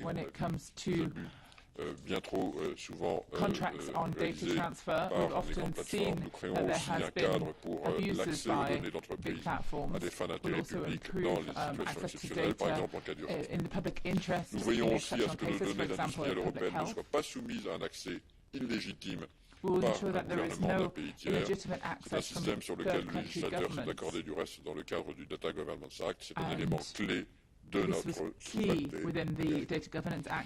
Ce nouveau cadre générera pas moins de 270 milliards d'euros pour le PIB européen d'ici à 2021. C'est et avec cette proposition, je crois que nous pouvons dire également que nous sommes précurseurs dans le monde. Vous pouvez évidemment compter sur moi pour travailler avec vous et notamment avec la rapporteure, Mme Pilar del Castillo, et évidemment tous les shadow rapporteurs. Thank you very much, Commissioner. Now, to conclude the debate, the rapporteur receives the floor. Mrs. Niebler, you have the floor. Vielen Dank, Frau Präsidentin. Thank you very much, Madam. Ein herzliches Dankeschön auch an alle, die sich an der Aussprache heute beteiligt haben. Und ich möchte meine 2 Minuten auch nochmal zum Danke sagen. Lieber Herr Kommissar, cher Monsieur le Commissaire, cher Thierry Breton, merci beaucoup pour tout ce que vous avez fait pour everything you've done as regards this draft. And I see that you have been an honest broker during our debate. And then I also want to thank the colleagues, the shadows. Viel Freude gemacht, hier an diesem Dossier gemeinsam zu arbeiten. Danke auch den Kolleginnen und Kollegen der mitberatenden Ausschüsse. Auch da ist viel Input geliefert worden, der sehr hilfreich war für dieses Dossier. Und auch nochmal all denen, die sich jetzt heute hier im Plenum geäußert haben, ein herzliches Dankeschön. Auch unserem Vorsitzenden des Industrieausschusses, Christian Buse, möchte ich danken, der ja auch die letzte Verhandlungsrunde so geleitet hat, dass wir zum Abschluss kamen. Für mich ist nochmal wichtig zu betonen, es ist von einigen Kollegen angesprochen worden, dieser Data Governance Act ist ein Puzzlestück in einem großen Puzzle, an dem wir zurzeit arbeiten. Data Act, KI-Gesetzgebung, all das wird ja kommen, ist in der Beratung. Ich glaube, wichtig war, die Balance richtig zu finden zwischen zum einen Daten nutzbar machen, aber auf der anderen Seite eben den Datenschutz auch durchzuhalten. Da war ich sehr dankbar auch für andere Kollegen Sergej Lagodinsky, Damian Buselager und vielen anderen, die das auch immer wieder betonen. Ich glaube, wir haben echt die Chance, ein Schengen für Daten zu machen. Auch das ist angesprochen worden. Ich kann nur sagen, wenn wir jetzt diesen Weg gut weitergehen, that's possible. And if we continue along this path, then we will manage to establish a framework for Europe. And in a few years, we'll be able to say that our SMEs are stronger. Our society is stronger. We have ensured that the data from 440 million European citizens is being used for our purposes, being used based on our rules, based on the European spirit. So I'm very glad that is the case, and I'm looking forward to further good cooperation in this House. If we are together, then we can be very strong as European Parliament. Thank you. Herzlichen Dank. Nun ist die Aussprache aber wirklich geschlossen. Die Abstimmung findet, wie gesagt, heute statt. And as I said, we're voting today. Nächster Punkt der Tagesordnung ist die Anfrage zur mündlichen Beantwortung an die Kommission, der globale Ansatz für Forschung und Innovation, Europastrategie für internationale Zusammenarbeit in einer sich verändernden Welt. Wir warten mal noch ein paar Sekunden, bis auf der Kommissionsebene der Wechsel sich vollzogen hat. Because we're changing commissioners.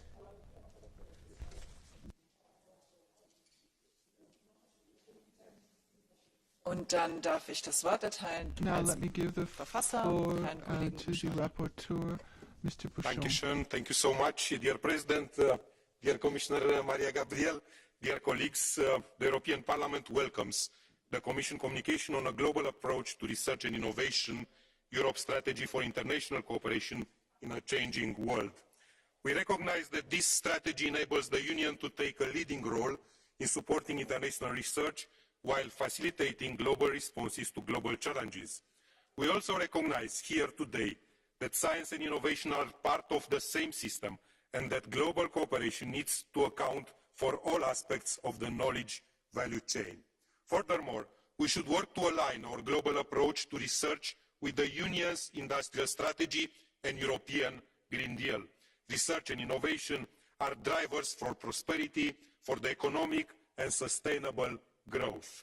While international cooperation in research and innovation was already taking place in a transformed global landscape underlined by geopolitical tensions, at the same time of negotiating of this oral question and motion for resolution, the invasion of Ukraine by the Russian Federation had not yet taken place.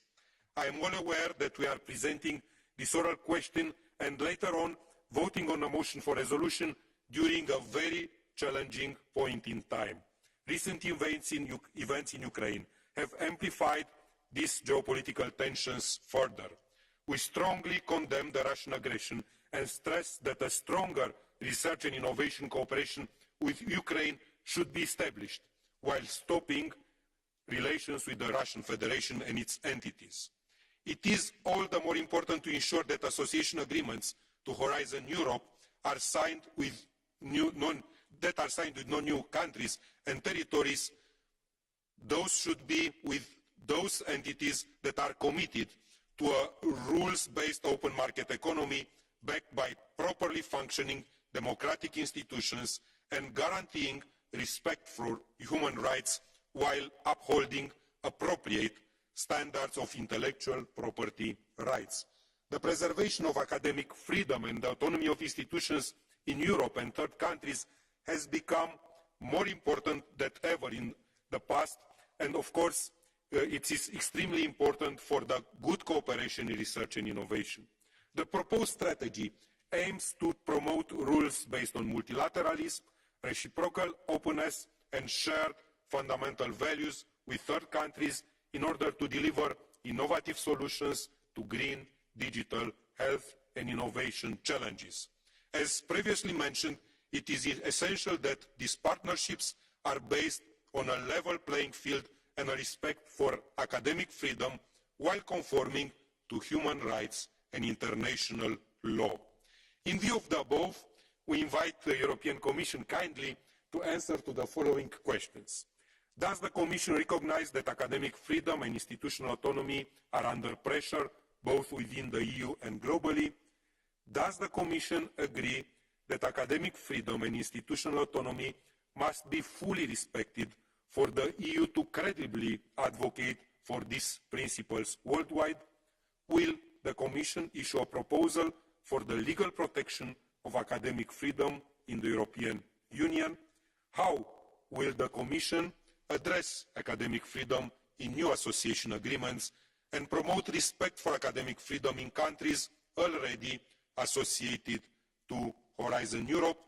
Does the European Commission agree that options should be explored to set up a European fellowship program for researchers at risk? And finally, how will the Commission ensure reciprocity and a level playing field to accelerate sustainable and inclusive development and the transition to resilient, knowledge-based societies and economies in low and middle-income countries? Thank you so much, colleagues. I'm looking forward to the debate today. And of course, I would like to thank again the European Commission and Commissioner Maria Gabriel for the very good cooperation in the field of research and innovation. Thank you so much. Thank you. Herzlichen Dank. Thank you very much. Für die Kommission. Now, on behalf of the Commission, I will give the floor to Commissioner Gabriel. Merci beaucoup, Madame la Présidente, honorable membres. Thank you very much, President, honourable members of the Parliament. Let me start by thanking you for allowing us this discussion, looking at the global approach to research and innovation, academic freedom, and researchers who are at risk. Let me start by talking about Russia's military aggression in Ukraine. We condemn that firmly. We condemn the violence and the murders of European, Ukrainian civilians in areas that were recently left by Russian troops. This is also a major threat to Europe and the world's stability. It's an attack against democracy, freedom, self-determination, which underpin cultural expression, freedom and cooperation in the academic and scientific field. That's why the European Commission has decided to cut scientific and research ties with Russia. The Commission will no longer cooperate avec des entités in russes sur le programme Horizon Europe, sauf exception, l'aide humanitaire en fait partie par exemple. Deuxièmement, pour les contrats existants sur Horizon 2020 et Euratom, tous les paiements ont été suspendus. Et hier, nous avons proposé aux États membres d'aller plus loin et de terminer les projets en cours avec des entités publiques russes. Les mêmes mesures s'appliquent pour les participations belorusses. Parallèlement, nous mettons en place des mesures concrètes pour soutenir la communauté scientifique ukrainienne. Bien que l'association de l'Ukraine à Horizon Europe et Euratom ne soit pas encore effective, le pays a été ajouté à la liste des pays éligibles à l'obtention des subventions d'Horizon Europe. De plus, le 22 mars, la Commission européenne a lancé un portail dédié à la crise ukrainienne, le European Research Area for Ukraine, pour informer les chercheurs venant d'Ukraine sur les actions dont ils peuvent bénéficier au niveau européen et au niveau des États membres. Une autre initiative émane du Conseil européen de la recherche. Celui-ci demande à ses bénéficiaires d'offrir des emplois temporaires pour les scientifiques et le personnel de recherche réfugiés.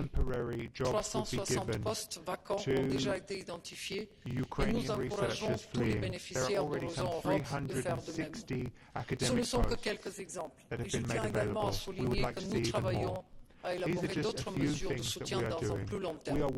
Et je tiendrai le Parlement informé. La liberté académique et l'autonomie institutionnelle sont inscrites dans la Charte des droits fondamentaux de l'Union européenne. Elles constituent également une priorité essentielle de la nouvelle stratégie européenne pour les universités. Et dans cette optique, il est fondamental de soutenir les organisations de recherche et d'innovation pour leur garantir ces valeurs. Exemple très concret. L'action 6 de l'agenda politique de l'espace européen de la recherche prévoit d'approfondir l'espace européen de la recherche en protégeant la liberté académique en Europe. De plus, afin de contribuer à protéger les chercheurs de l'Union européenne contre l'influence indue d'acteurs étrangers et de préserver l'ouverture des programmes de l'Union européenne, la Commission a publié en janvier des lignes directrices visant à atténuer les ingérences étrangères dans la recherche et l'innovation. Concernant la coopération coopération internationale, tout d'abord, je voudrais rappeler que notre approche globale pour la recherche et l'innovation se base sur ces valeurs communes. Si nous maintenons l'ouverture générale et le caractère ascendant d'Horizon Europe, cette ouverture elle est basée sur la réciprocité, des conditions de concurrence équitables et le respect des droits et valeurs fondamentaux. La conférence de la présidence française à Marseille au mois de mars a été l'occasion de s'accorder sur les valeurs à faire respecter dans notre action internationale. Et c'est dans ce contexte que nous avons lancé la préparation d'un dialogue multilatéral avec les pays tiers partenaires pour faire de ces principes la base de notre coopération. De plus, tous les accords d'association à Horizon Europe promeuvent le respect de la liberté académique, de la recherche scientifique, qui sont par défaut explicitement mentionnés dans le préambule des accords d'association. Je tiens à rappeler que 12 pays sont actuellement associés au programme 4. Par ailleurs, 6 pays ont le statut de pays candidat à l'association et je confirme que des discussions exploratoires ont lieu avec 3 nouveaux arrivants à l'association. Concernant les pays à revenus faibles et intermédiaires, l'Union européenne s'appuiera sur la coopération en recherche et l'innovation pour les soutenir durant leur transition vers des sociétés des économies résilientes et inclusives fondées sur la connaissance. Et dans la plupart des cas, l'Union européenne financera la participation aux actions d'Horizon Europe, soutenant ainsi le développement de leurs capacités de recherche et d'innovation. Cela se fait en synergie avec l'instrument de voisinage, de coopération au développement et de coopération internationale. En outre, la Commission coopérera avec ces pays dans le cadre de partenariats multilatéraux pour continuer ensemble à relever des défis mondiaux tels que le changement climatique, les atteintes à l'environnement, l'épuisement des ressources ou encore les maladies infectieuses. Pour conclure, je souhaite rappeler que la ligne directrice de notre approche globale pour la recherche et l'innovation est la suivante. Aussi ouvert que possible, aussi fermé que nécessaire. Et nous continuerons à suivre cette approche.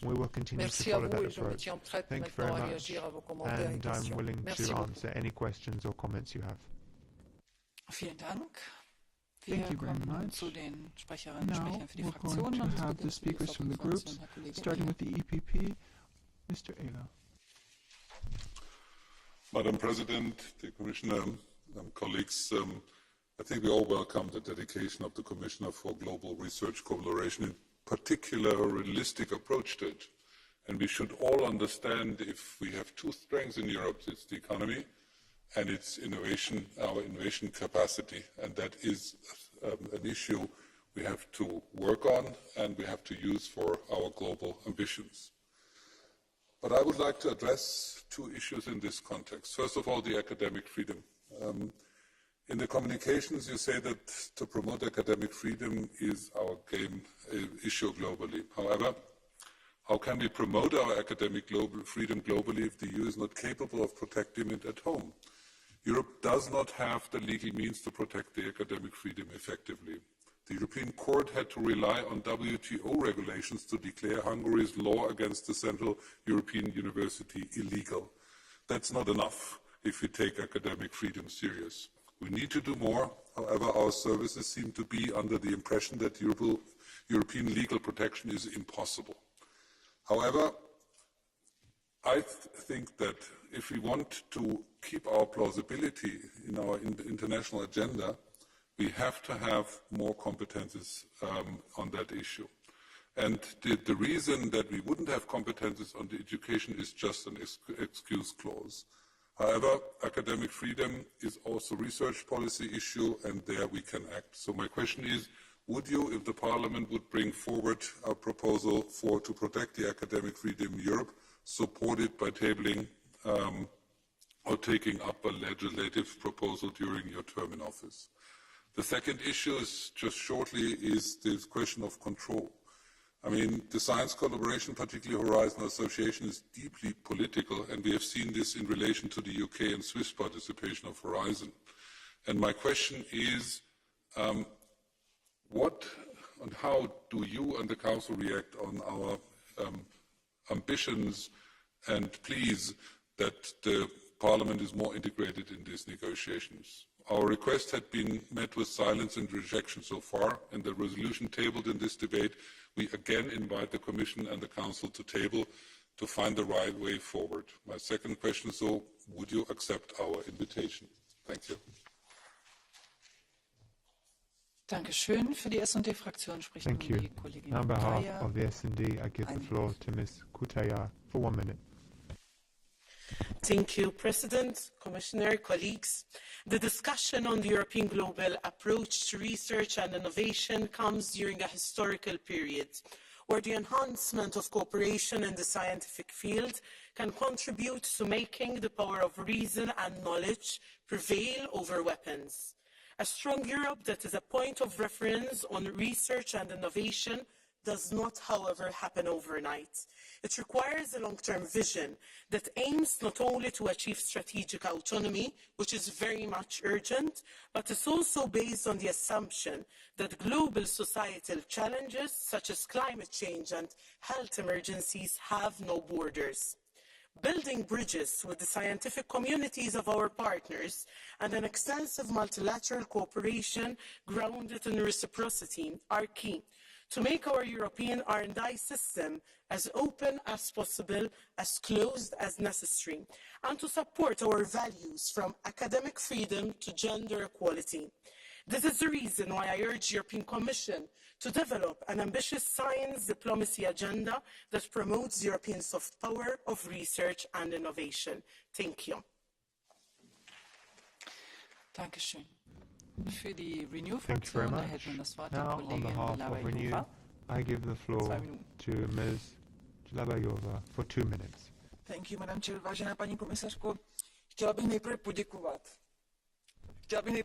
předsedovi výboru ITRE a stínové zpravodajce naší frakce Zuzaně Solis Perez za skvělou práci, kterou odvedli při tvorbě tohoto důležitého usnesení. Usnesení, které bude definovat to, jak budeme v měnícím se světě přistupovat ke spolupráci se třetími zeměmi v oblasti výzkumu a inovací. Nemám absolutně žádných pochybností o tom, že musíme být vzájemně otevření, opírat se o vědecký pokrok a ctít základní hodnoty. Jedině tak z toho bude mít prospěch celá společnost. Poslední 2 roky nás naučili, že když dáme dohromady talent a odborné znalosti, dokážeme neuvěřitelné věci. Jedním příkladem mluvícím za všechny je spojení sil v boji proti pandemii COVID-19. To, co společně dokázal výzkum a průmysl v honbě za záchranou lidstva, bylo něco, co se navždy zapíše do učebnic. Navíc v těchto oblastech zcela jistě ještě nepadlo poslední slovo a další úspěchy budou následovat. Poslední 2 měsíce naopak nás naučili, že se neobejdeme bez spojenectví s důvěryhodnými partnery. Tuto spolupráci musíme dále rozvíjet a posilovat ve všech klíčových oblastech, jako je zdraví, změna klimatu, digitalizace, potravinová bezpečnost a tak dále. Výzkum a inovace v tom budou zcela jistě hrát zásadní úlohu. Na tomto místě si nemohu odpustit apel směrem ke komisi. Evropa potřebuje spolupracovat s Velkou Británií a Švýcarskem. První zmíněná představuje jednoho z nejčastějších partnerů při realizaci vědeckých projektů a druhá je považovaná za průkopníka v oblasti kvantových technologií. A konečně v mezinárodní spolupráci hrají důležitou roli malé a střední podniky, které dnes a denně prokazují, jak jsou odolné a jak dokážou díky inovacím a flexibilitě rychle reagovat na nové podněty. K tomu není co více dodat, můžu pouze vyzvat komisi, aby hledala ještě lepší a zejména snazší cesty, jak malé a střední podniky a startupy více zapojit do příležitostí, které nám mezinárodní spolupráce v oblasti výzkumu a inovací nabízí. Děkuji za pozornost. Nächster Redner ist für die Fraktion der Grünen Freie Europäische Allianz der Kollege On behalf of the Greens, EFA is Mr. Solé. Thank you, Madam President, dear Commissioner. Strengthening cooperation in research and innovation worldwide is essential in tackling together global challenges such as climate change, delivering innovative solutions to them, and fostering societal progress on a global scale. Reinforcing the EU's leading role in this field is therefore a key dimension to our international action. While joining forces with key non-EU partners with a strong R&I base, we have to join forces with them, but also at the same time, we need to scale up cooperation with other partners that maybe don't have such a strong base, but where research and innovation has a huge potential to accelerate sustainable and inclusive development, like, for instance, in Africa. To do so efficiently, we need to be as open as possible, but this should not apply at all costs. We have to remain as determined as necessary when fundamental values such as academic freedom, research ethics, gender equality, or international law provisions are at stake. In that regard, we are witnessing a dangerous trend where academic freedom becomes more endangered. We need further action to counter this tendency, and that is why we are proposing in our resolution that the Commission establishes a programme to support fellowships or stays for researchers that are currently at risk. Like this, we can tackle attacks to academic freedom while attracting talent into the EU. And finally, being open in our global approach to R&I has to be compatible with identifying and preserving our technological and scientific assets that are key to our strategic autonomy. Thank you. Thank you very much. Now, on behalf of the ID, I give the floor to Ms. Gancia for 1 minute. Grazie Presidente, signora Commissaria, colleghi.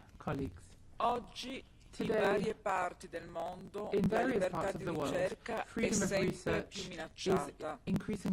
Secondo l'ultimo rapporto del luglio 2020, l'autonomia universitaria e le riduzioni dei fondi per l'istruzione superiore sono all'ordine del giorno in diverse parti del mondo. In Iran, Turchia, Egitto, Pakistan, le violazioni sono costanti e portano spesso all'allontanamento di insegnanti e ricercatori non allineati col pensiero politico religioso dominante. Noi europei non dobbiamo però credere erroneamente di essere al riparo. Il pluralismo delle opinioni e la libertà di ricerca sono stati due pilastri nella costruzione dell'identità europea e delle sue istituzioni democratiche. Perché la storia non torni indietro, dobbiamo riconoscere le minacce interne ed esterne ed agire prontamente per allontanarle. Manteniamo alta la guardia. Thank you very much. Now, on behalf of the ECR, I give the floor to colleague Mr. Jurgiel. Pani Przewodnicząca, Pani Komisarz, jednym z filarów nowej strategii jest zapewnienie wzajemności i równych szans działania międzynarodowej współpracy. W ciągu ostatnich 3 lat współpracy w ramach programu Horyzont 2020 powstały relacje naukowe z państwami trzecimi, w tym 30 inicjatyw współpracy z kilkoma państwami takimi jak Kanada, Japonia, Chiny, Indie czy kraje afrykańskie. Polska jest założycielem inicjatywy, a także inicjatorem działań w Europie Środkowej w obszarze badań i innowacji w rolnictwie BioEast, której celem jest zwiększenie udziału 13 państw w programach ramowych na badania i innowacje w rolnictwie, w tym biogospodarce. Horyzont Europa to nowy program wspierający badania naukowe i innowacje o budżecie 97 miliardów euro. Celem Polski jest pełniejsze wykorzystanie potencjału krajowej nauki i wzrost udziału w finansowaniu ze środków programów ramowych Unii Europejskiej. Pytanie, jaki mechanizm Komisja Europejska zastosuje, aby wszystkie obszary Unii Europejskiej miały równy dostęp do środków programu, zapewniając zrównoważony rozwój Unii Europejskiej, 13 państw Europy Środkowo-Wschodniej oraz Polski. Dankeschön. Und für die Fraktion Die Linke im Europäischen Parlament erhält das Wort die Kollegin Matthias. Thank you very much. I now give the floor to Ms. Matthias. Muito obrigada, Sra. Presidente, Sra. Comissária. Precisamos de uma abordagem global da investigação e inovação e também de reforçar a cooperação existente dentro do próprio espaço europeu. Este debate é associado sobretudo à liberdade académica e entendemos que essa liberdade não pode ser limitada. A liberdade académica, atualmente ameaçada em vários países, é essencial numa sociedade democrática. A ciência pode e deve ser uma ferramenta para a paz. Há muitos aspectos positivos na proposta que iremos votar. como o multilateralismo, a igualdade de género, a associação aos Objetivos de Desenvolvimento Sustentável das Nações Unidas, as sinergias com o IPCC ou outras instituições internacionais, ou ainda mesmo a ênfase maior às pequenas e médias empresas. Entendemos, no entanto, que a abordagem em relação à geopolítica ou à diplomacia científica deveriam seguir um outro caminho, mais em linha com o enunciado da própria resolução. Precisamos sempre de continuar a proteger o trabalho dos investigadores, quer nas suas condições de trabalho, quer nos seus direitos, mas também na forma como podem comunicar o resultado do seu trabalho de investigação. Thank you. Thank you very much. The next speaker is Ms. Carvalho for 1 minute 30.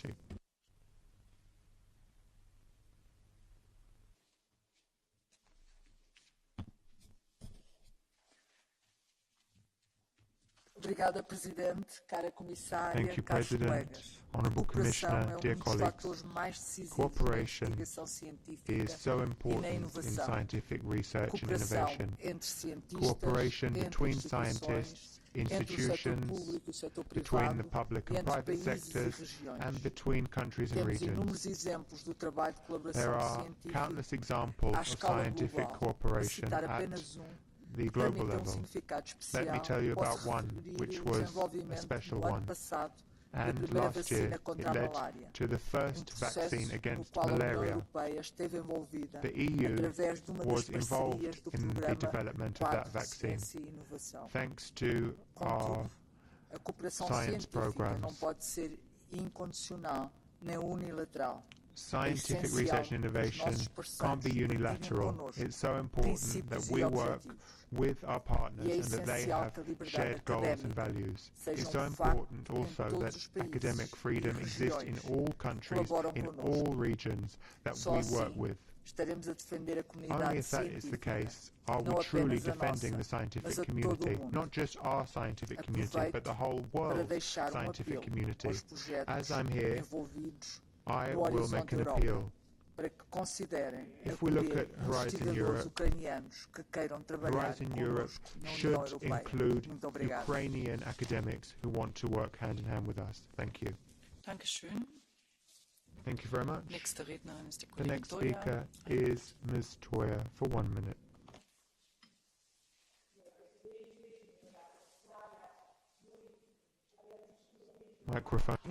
Nella pandemia abbiamo sofferto molto, ma abbiamo anche imparato molte cose, molte lezioni per quanto riguarda la nostra vita, le sfide che abbiamo davanti a noi, le debolezze che abbiamo, ma anche le risorse su cui possiamo contare per vincere queste sfide. E soprattutto è nata in tutti noi, credo, ma a tutti i livelli, una consapevolezza molto forte di quanto la nostra vita dipenda davvero dalla ricerca, dalla scienza, dagli sforzi dei ricercatori, delle persone singole, donne e uomini, perché molto giovani che si applicano, dalla capacità di trasformare questi risultati in applicazioni e a tutto lo slancio dell'innovazione. È stata una consapevolezza forte, abbiamo passato giornate in cui la nostra libertà di movimento, di azione dipendeva dalle parole degli scienziati, da quello che ci dicevano, da cosa avevano scoperto, dalle sicurezze che ci davano. Ecco, non dobbiamo dimenticare questo ruolo e questa forza che la scienza rappresenta per la vita delle persone. Per questo è molto importante il programma Horizon, è uno degli assi centrali della nostra azione europea, è molto importante la sua azione, signora Commissaria, ma dobbiamo dirlo chiaramente che scienza e ricerca non sopportano barriere, non sopportano frontiere, tantomeno non valgono anche in altri campi, e noi abbiamo bisogno della circolazione, dell'apertura, dello scambio e della collaborazione. Per questo il programma è importante e noi lo sosterremo come Parlamento. Thank you very much. The next speaker is Mr. Arvoisa puhemies, komissaari, EU-tutkimusstrategian tulee perustua akateemiseen vapauteen. Tämän periaatteen tulee kuitenkin mielestäni tunnistaa tieteen ja sen sovellusten tehtävä myös niissä suurissa haasteissa, jotka Eurooppa kohtaa tänään. Euroopan teollisuusstrategiassa on monia asioita, joissa tarvittavan tutkimustiedon suhteen olemme helposti haavoittuvia. Haavoittuvuutta lisää osaltaan Venäjän brutaali sota ja Russia's brutal war increases this vulnerability, and there is insecurity related to the sourcing of critical raw materials and other essential components from elsewhere in the world. I believe that those responsible for the European Union's research, innovation and industrial policy should immediately evaluate what the changing world order means for European research and for European industrial cooperation. Ja tänään tiedämme, että ilmastonmuutoksessa tähän on pystytty, yhteistyöhön on pystytty, mutta sitä yhteistyötä tarvitaan. We have been able to evaluate this in relation to the climate challenge. We need to do this with regards to other sectors. Thank you. The next speaker is colleague Hahn for 1 minute.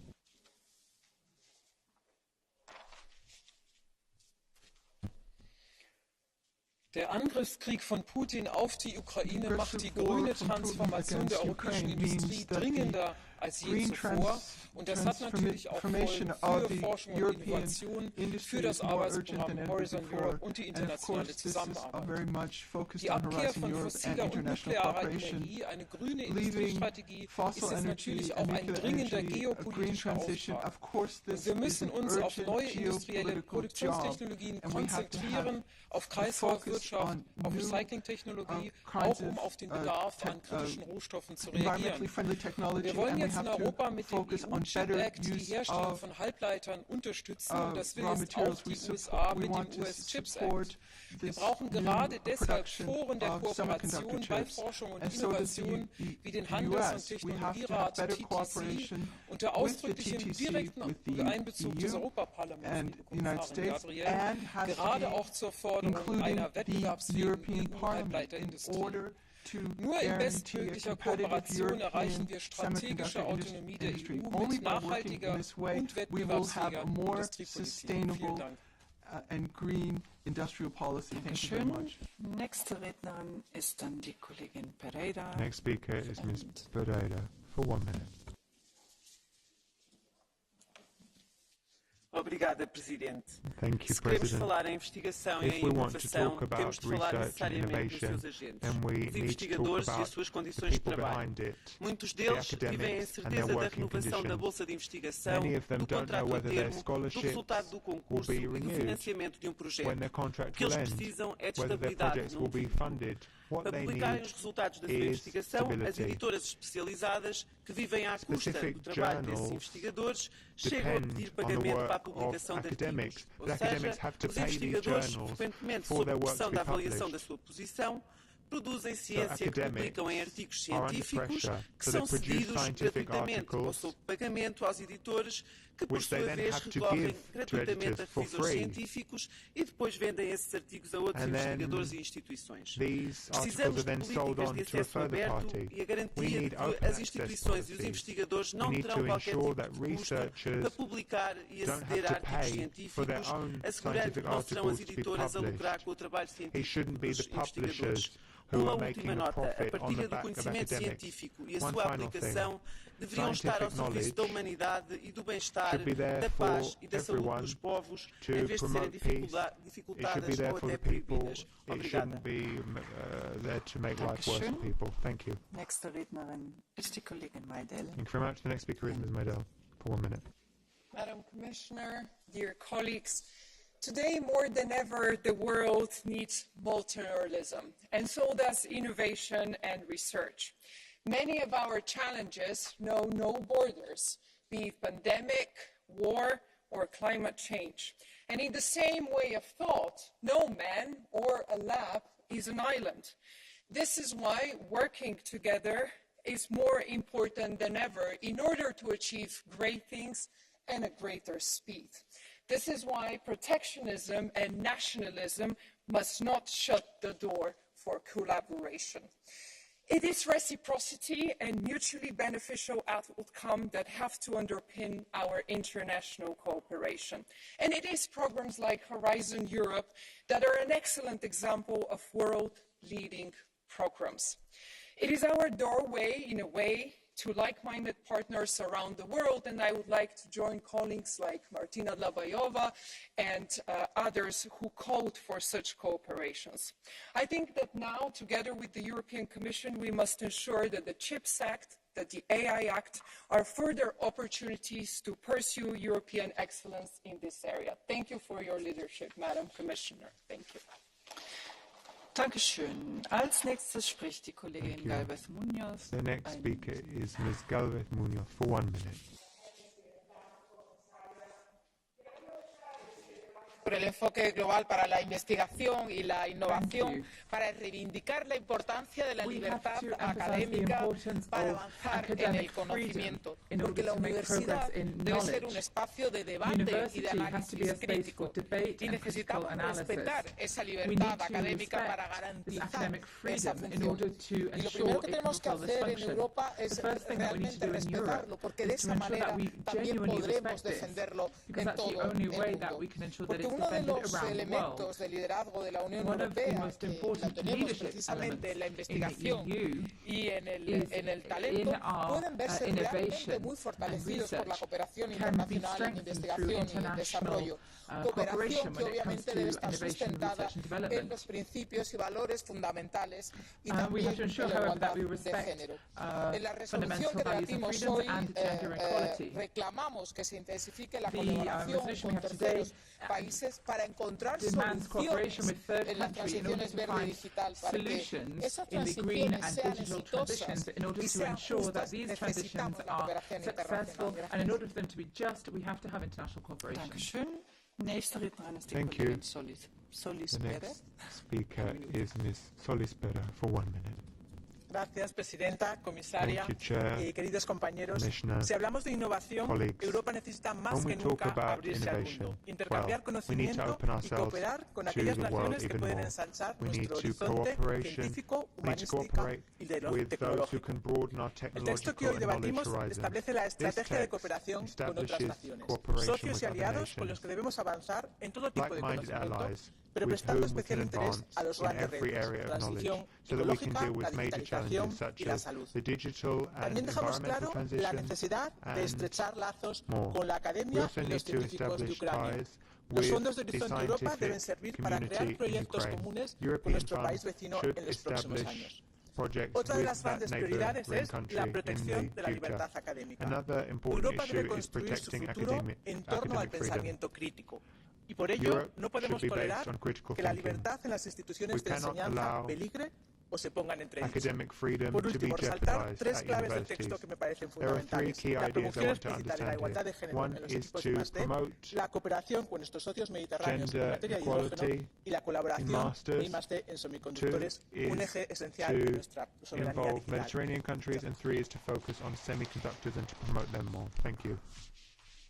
Dankeschön. Nächster Redner ist der Kollege Hetman. The next speaker is colleague Hetman for 1 minute.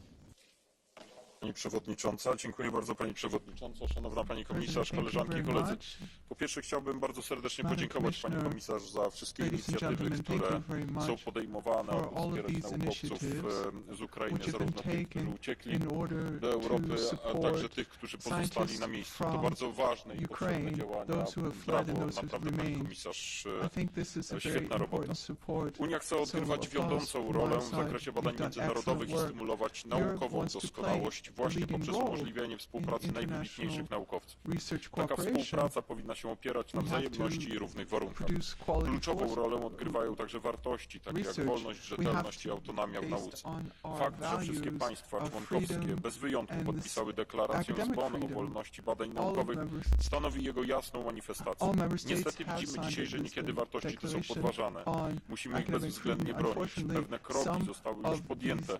Na przykład Komisja przedstawiła w tym roku wytyczne postępowania w przypadku zagranicznej ingerencji w organizacje badawcze i instytucje szkolnictwa wyższego Unii Europejskiej. To dobry ruch. Należy jednak podejmować szerokie działania odnoszące się do ochrony tych wartości i zapewnienia wzajemnej i równej współpracy w ramach całości międzynarodowej współpracy badawczej Unii Europejskiej. Dziękuję bardzo. Vielen Dank.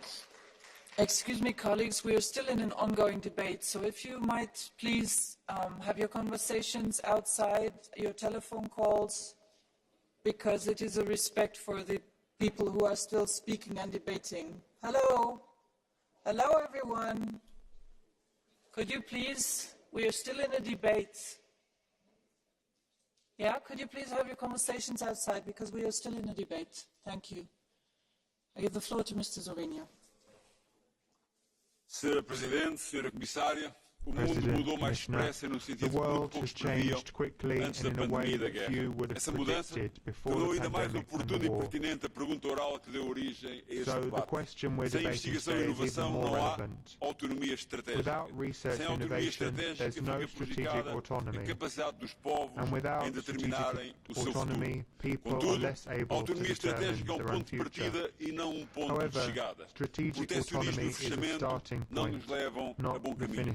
Abrem as portas ao conflito, às desigualdades, à vulnerabilidade e ao sofrimento de milhões de seres humanos. A autonomia estratégica e a aposta na investigação e na inovação devem ser sementes de uma rede global de cooperação multilateral, segura, baseada na confiança, atrativa, aberta, partilhando valores e prioridades humanistas e sustentáveis e fomentando a circulação do conhecimento. A União Europeia tem que continuar a abraçar o multilateralismo com causa e baseado em valores e investigação e inovação têm que ser pilares desta aposta geoestratégica. Muito obrigado. Thank you very much. So I try again, dear colleagues, we are still in a debate and we have the Commissioner now speaking. Could you please have your conversations outside? It's even impossible for anyone to listen.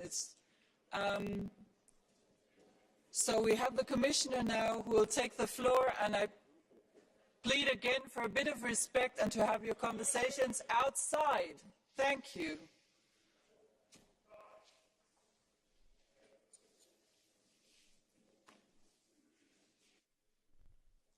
Merci beaucoup, Madame la Présidente.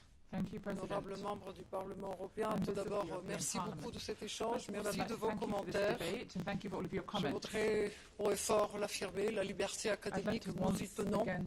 Cette question est sérieuse. Le sujet me tient à cœur personnellement aussi. Donc, à votre première question, M. Heller sera mérite de se pencher dessus. À la deuxième question, et comment répondre à une invitation qui est toujours positive, je voudrais dire que je reste ouverte à la question. Il me semble que tout en restant dans le cadre de la base légale qui encadre notre coopération, nous avons la possibilité d'échanger régulièrement avec le groupe de travail DIRECTO. Nous avons été transparents au moment des négociations des accords d'association. Nous avons créé une page web où vous pourrez trouver toutes les informations. Moi, ce que je propose à ce moment, c'est de dire que moi et mon équipe, on reste très engagés pour avoir la pleine transparence lorsque le Parlement européen doit être tenu au courant de ce qui se passe avec les accords d'association. Et ma réponse est de dire que je reste à votre disposition pour se pencher dessus, voir qu'est-ce qui pourrait encore être amélioré. Maintenant, je voudrais aussi le confirmer, chers membres du Parlement européen, face aux défis mondiaux devant lesquels nous nous trouvons, la solution ne viendra pas d'un repli sur soi-même. Le changement climatique est un problème mondial et il nous faut mobiliser autant que possible la communauté scientifique européenne et celle des autres pays. Et c'est pour cela que le programme Horizon Europe est un programme ouvert. Cependant, cette ouverture ne doit pas mettre en danger notre souveraineté technologique ou bien nos valeurs fondamentales, parmi lesquelles la liberté académique et l'autonomie institutionnelle. Nous allons poursuivre avec effort pour que tous les chercheurs européens continuent de se voir garantir un cadre de travail qui respecte ces valeurs afin qu'ils puissent exprimer leurs talents dans les meilleures conditions. Et ceci est aussi vrai pour les chercheurs ukrainiens. Nous sommes à leur côté. Je suivrai particulièrement la mise en œuvre de diverses mesures de soutien à leur égard. Comme vous le savez, hier, nous avons fait l'annonce de 25 millions d'euros avec une nouvelle action, Reactions for Ukraine. Nous voulons offrir la possibilité aux chercheurs ukrainiens qui sont obligés de fuir le pays d'avoir des conditions dans lesquelles ils vont pouvoir travailler sur leur projet jusqu'aux 2 prochaines années. Je sais aussi que le Parlement européen a un projet pilote qui, cette fois, ne vise pas seulement les chercheurs ukrainiens, que tout chercheur en risque doit être protégé. Ce que je proposerai, c'est véritablement une approche pas à pas. Nous avons maintenant la nouvelle action Marie-Skłodowska-Curie. Nous avons un projet pilote, ne perdons pas de vue ce sujet, et si nécessaire, on ira plus loin. Enfin, je voudrais aussi le dire, le rayonnement international d'Horizon Europe, il est basé sur notre coopération avec les pays, mais surtout basé avec la coopération avec des pays avec lesquels on partage les mêmes valeurs. Donc votre message aujourd'hui était clair. Restez ouverts, mais non sans conditions, non sans respect des valeurs fondamentales que sont la liberté académique ou encore des chercheurs qui travaillent dans de bonnes conditions. Je vous remercie beaucoup et je suis sûr que ce débat ne sera pas notre dernier sur ce sujet. Merci beaucoup. Herzlichen Dank. Herzlichen Dank, Frau Kommissarin. Zum Abschluss der Aussprache wurde ein Entschließungsantrag eingereicht. Die Aussprache ist damit geschlossen. Die Abstimmung findet heute statt. Die Sitzung wird jetzt für eine halbe Minute unterbrochen und um 14 Uhr mit der Abstimmung wieder aufgenommen. Dankeschön. Session for 30 seconds and then we start again at 2 with the vote.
But it's working, no? Yeah. You can start, right?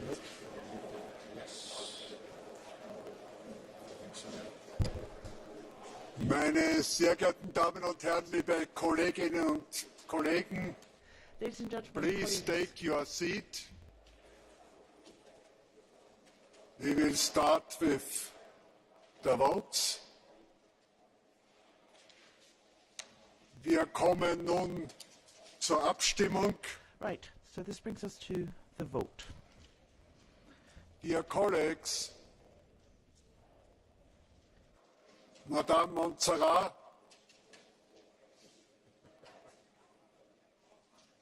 so, wir kommen zum ersten Punkt unserer Abstimmung, Bericht von Frau Niebler, Datengovernance-Gesetz. Es gibt nur eine Abstimmung, die ist namentlich, die Abstimmung ist eröffnet.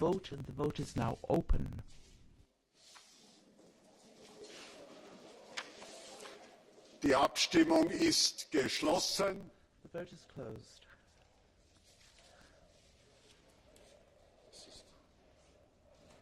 501 plus angenommen. Die erste Lesung des Parlaments ist damit geschlossen. Wir kommen zum zweiten Punkt, der globale Ansatz für Forschung und Innovation, Europas Strategie für internationale Zusammenarbeit in einer sich verändernden Welt. Der Entschließungsantrag des ITRES hat zwei Abänderungsanträge. Ich komme zu Änderungsantrag 2 und bitte Sie, mir mit der Hand ein Zeichen zu geben. Wer ist dafür? Who's in favor? Wer ist dagegen? Who's against? Abgelehnt. Änderungsantrag 1, wer ist dafür? Wer ist dagegen? Enthaltung abgelehnt. Ich komme zur Abstimmung der Entschließung als Ganzes. Wer ist dafür? Wer ist dagegen? Enthaltungen angenommen. Wir kommen zum dritten Punkt der Abstimmung, die Umsetzung der Kohäsionspolitik von 2021 bis 2027. Handelt sich um einen Entschließungsantrag von 6 Fraktionen. Änderungsantrag 3. Wer ist dafür? Wer ist dagegen? Wer enthält sich? Abgelehnt. Erwägung D, ursprünglicher Text in 2 Teilen. Teil 1, wer ist dafür? Dagegen? Enthaltungen? Angenommen. Wir kommen zum zweiten Teil. Wer ist dafür? Wer ist dagegen? Enthaltungen? Angenommen. Änderungsantrag 1, wer ist dafür? Wer ist dagegen? Enthaltungen abgelehnt. Änderungsantrag 2 dafür? Dagegen? Enthaltungen abgelehnt. Wir kommen zur Abstimmung der Entschließung als Ganzes. Wer ist dafür? Dagegen? Enthaltungen angenommen. Wir kommen zur vierten Abstimmung des heutigen Mittagsbericht von Herrn Ruiz de Vesa, Umsetzung von Maßnahmen der politischen Bildung, Änderungsantrag 4, wer ist dafür? Dagegen? Enthaltungen abgelehnt. Änderungsantrag 5, wer ist dagegen?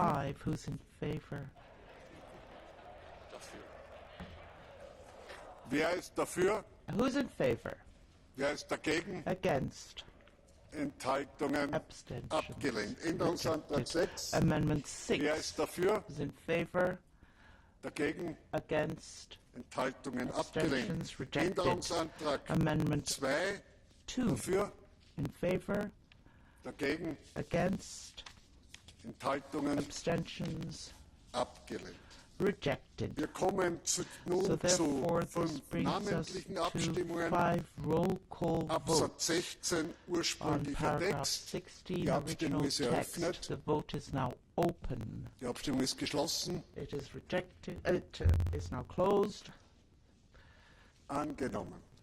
Wir kommen zum Absatz 23, ursprünglicher Text. Die Abstimmung ist eröffnet. Geschlossen.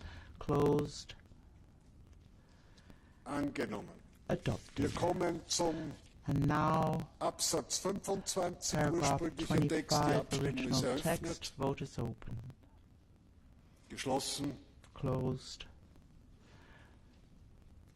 Angenommen. Wir kommen zu Absatz 36, ursprünglicher Text. Die Abstimmung ist eröffnet. Geschlossen. Angenommen. Wir kommen zum Absatz 38, ursprünglicher Text. Die Abstimmung ist eröffnet. Geschlossen. Angenommen. Wir kommen damit zum Absatz 40, ursprünglicher Text in 2 Teilen. Wer ist dafür? Mit Handzeichen. Dagegen? Enthaltungen angenommen. Zweiter Teil dafür. Dagegen. Enthaltungen angenommen. Wir kommen zu Absatz 51, Änderungsantrag. Zu Absatz 48, entschuldige mal zu schnell. In 2 Teilen. Erster Teil, wer ist dafür? Wer ist dagegen? Enthaltungen angenommen. Zweiter Teil, wer ist dafür? Dagegen? Enthaltungen angenommen. Nun kommen wir zu Absatz 51, Änderungsantrag 3. Wer ist dafür? Dagegen? Enthaltungen abgelehnt. Wir kommen zu Absatz 52 mit namentlicher Abstimmung. Die Abstimmung ist eröffnet. Geschlossen. Closed. Angenommen. Adopted. Absatz 53, namentliche Abstimmung. Die Abstimmung ist eröffnet. Geschlossen. Closed. Angenommen. Wir kommen zu Absatz 57, ursprünglicher Text, namentlich, wer ist dafür? Namentliche Abstimmung. Die Abstimmung ist eröffnet.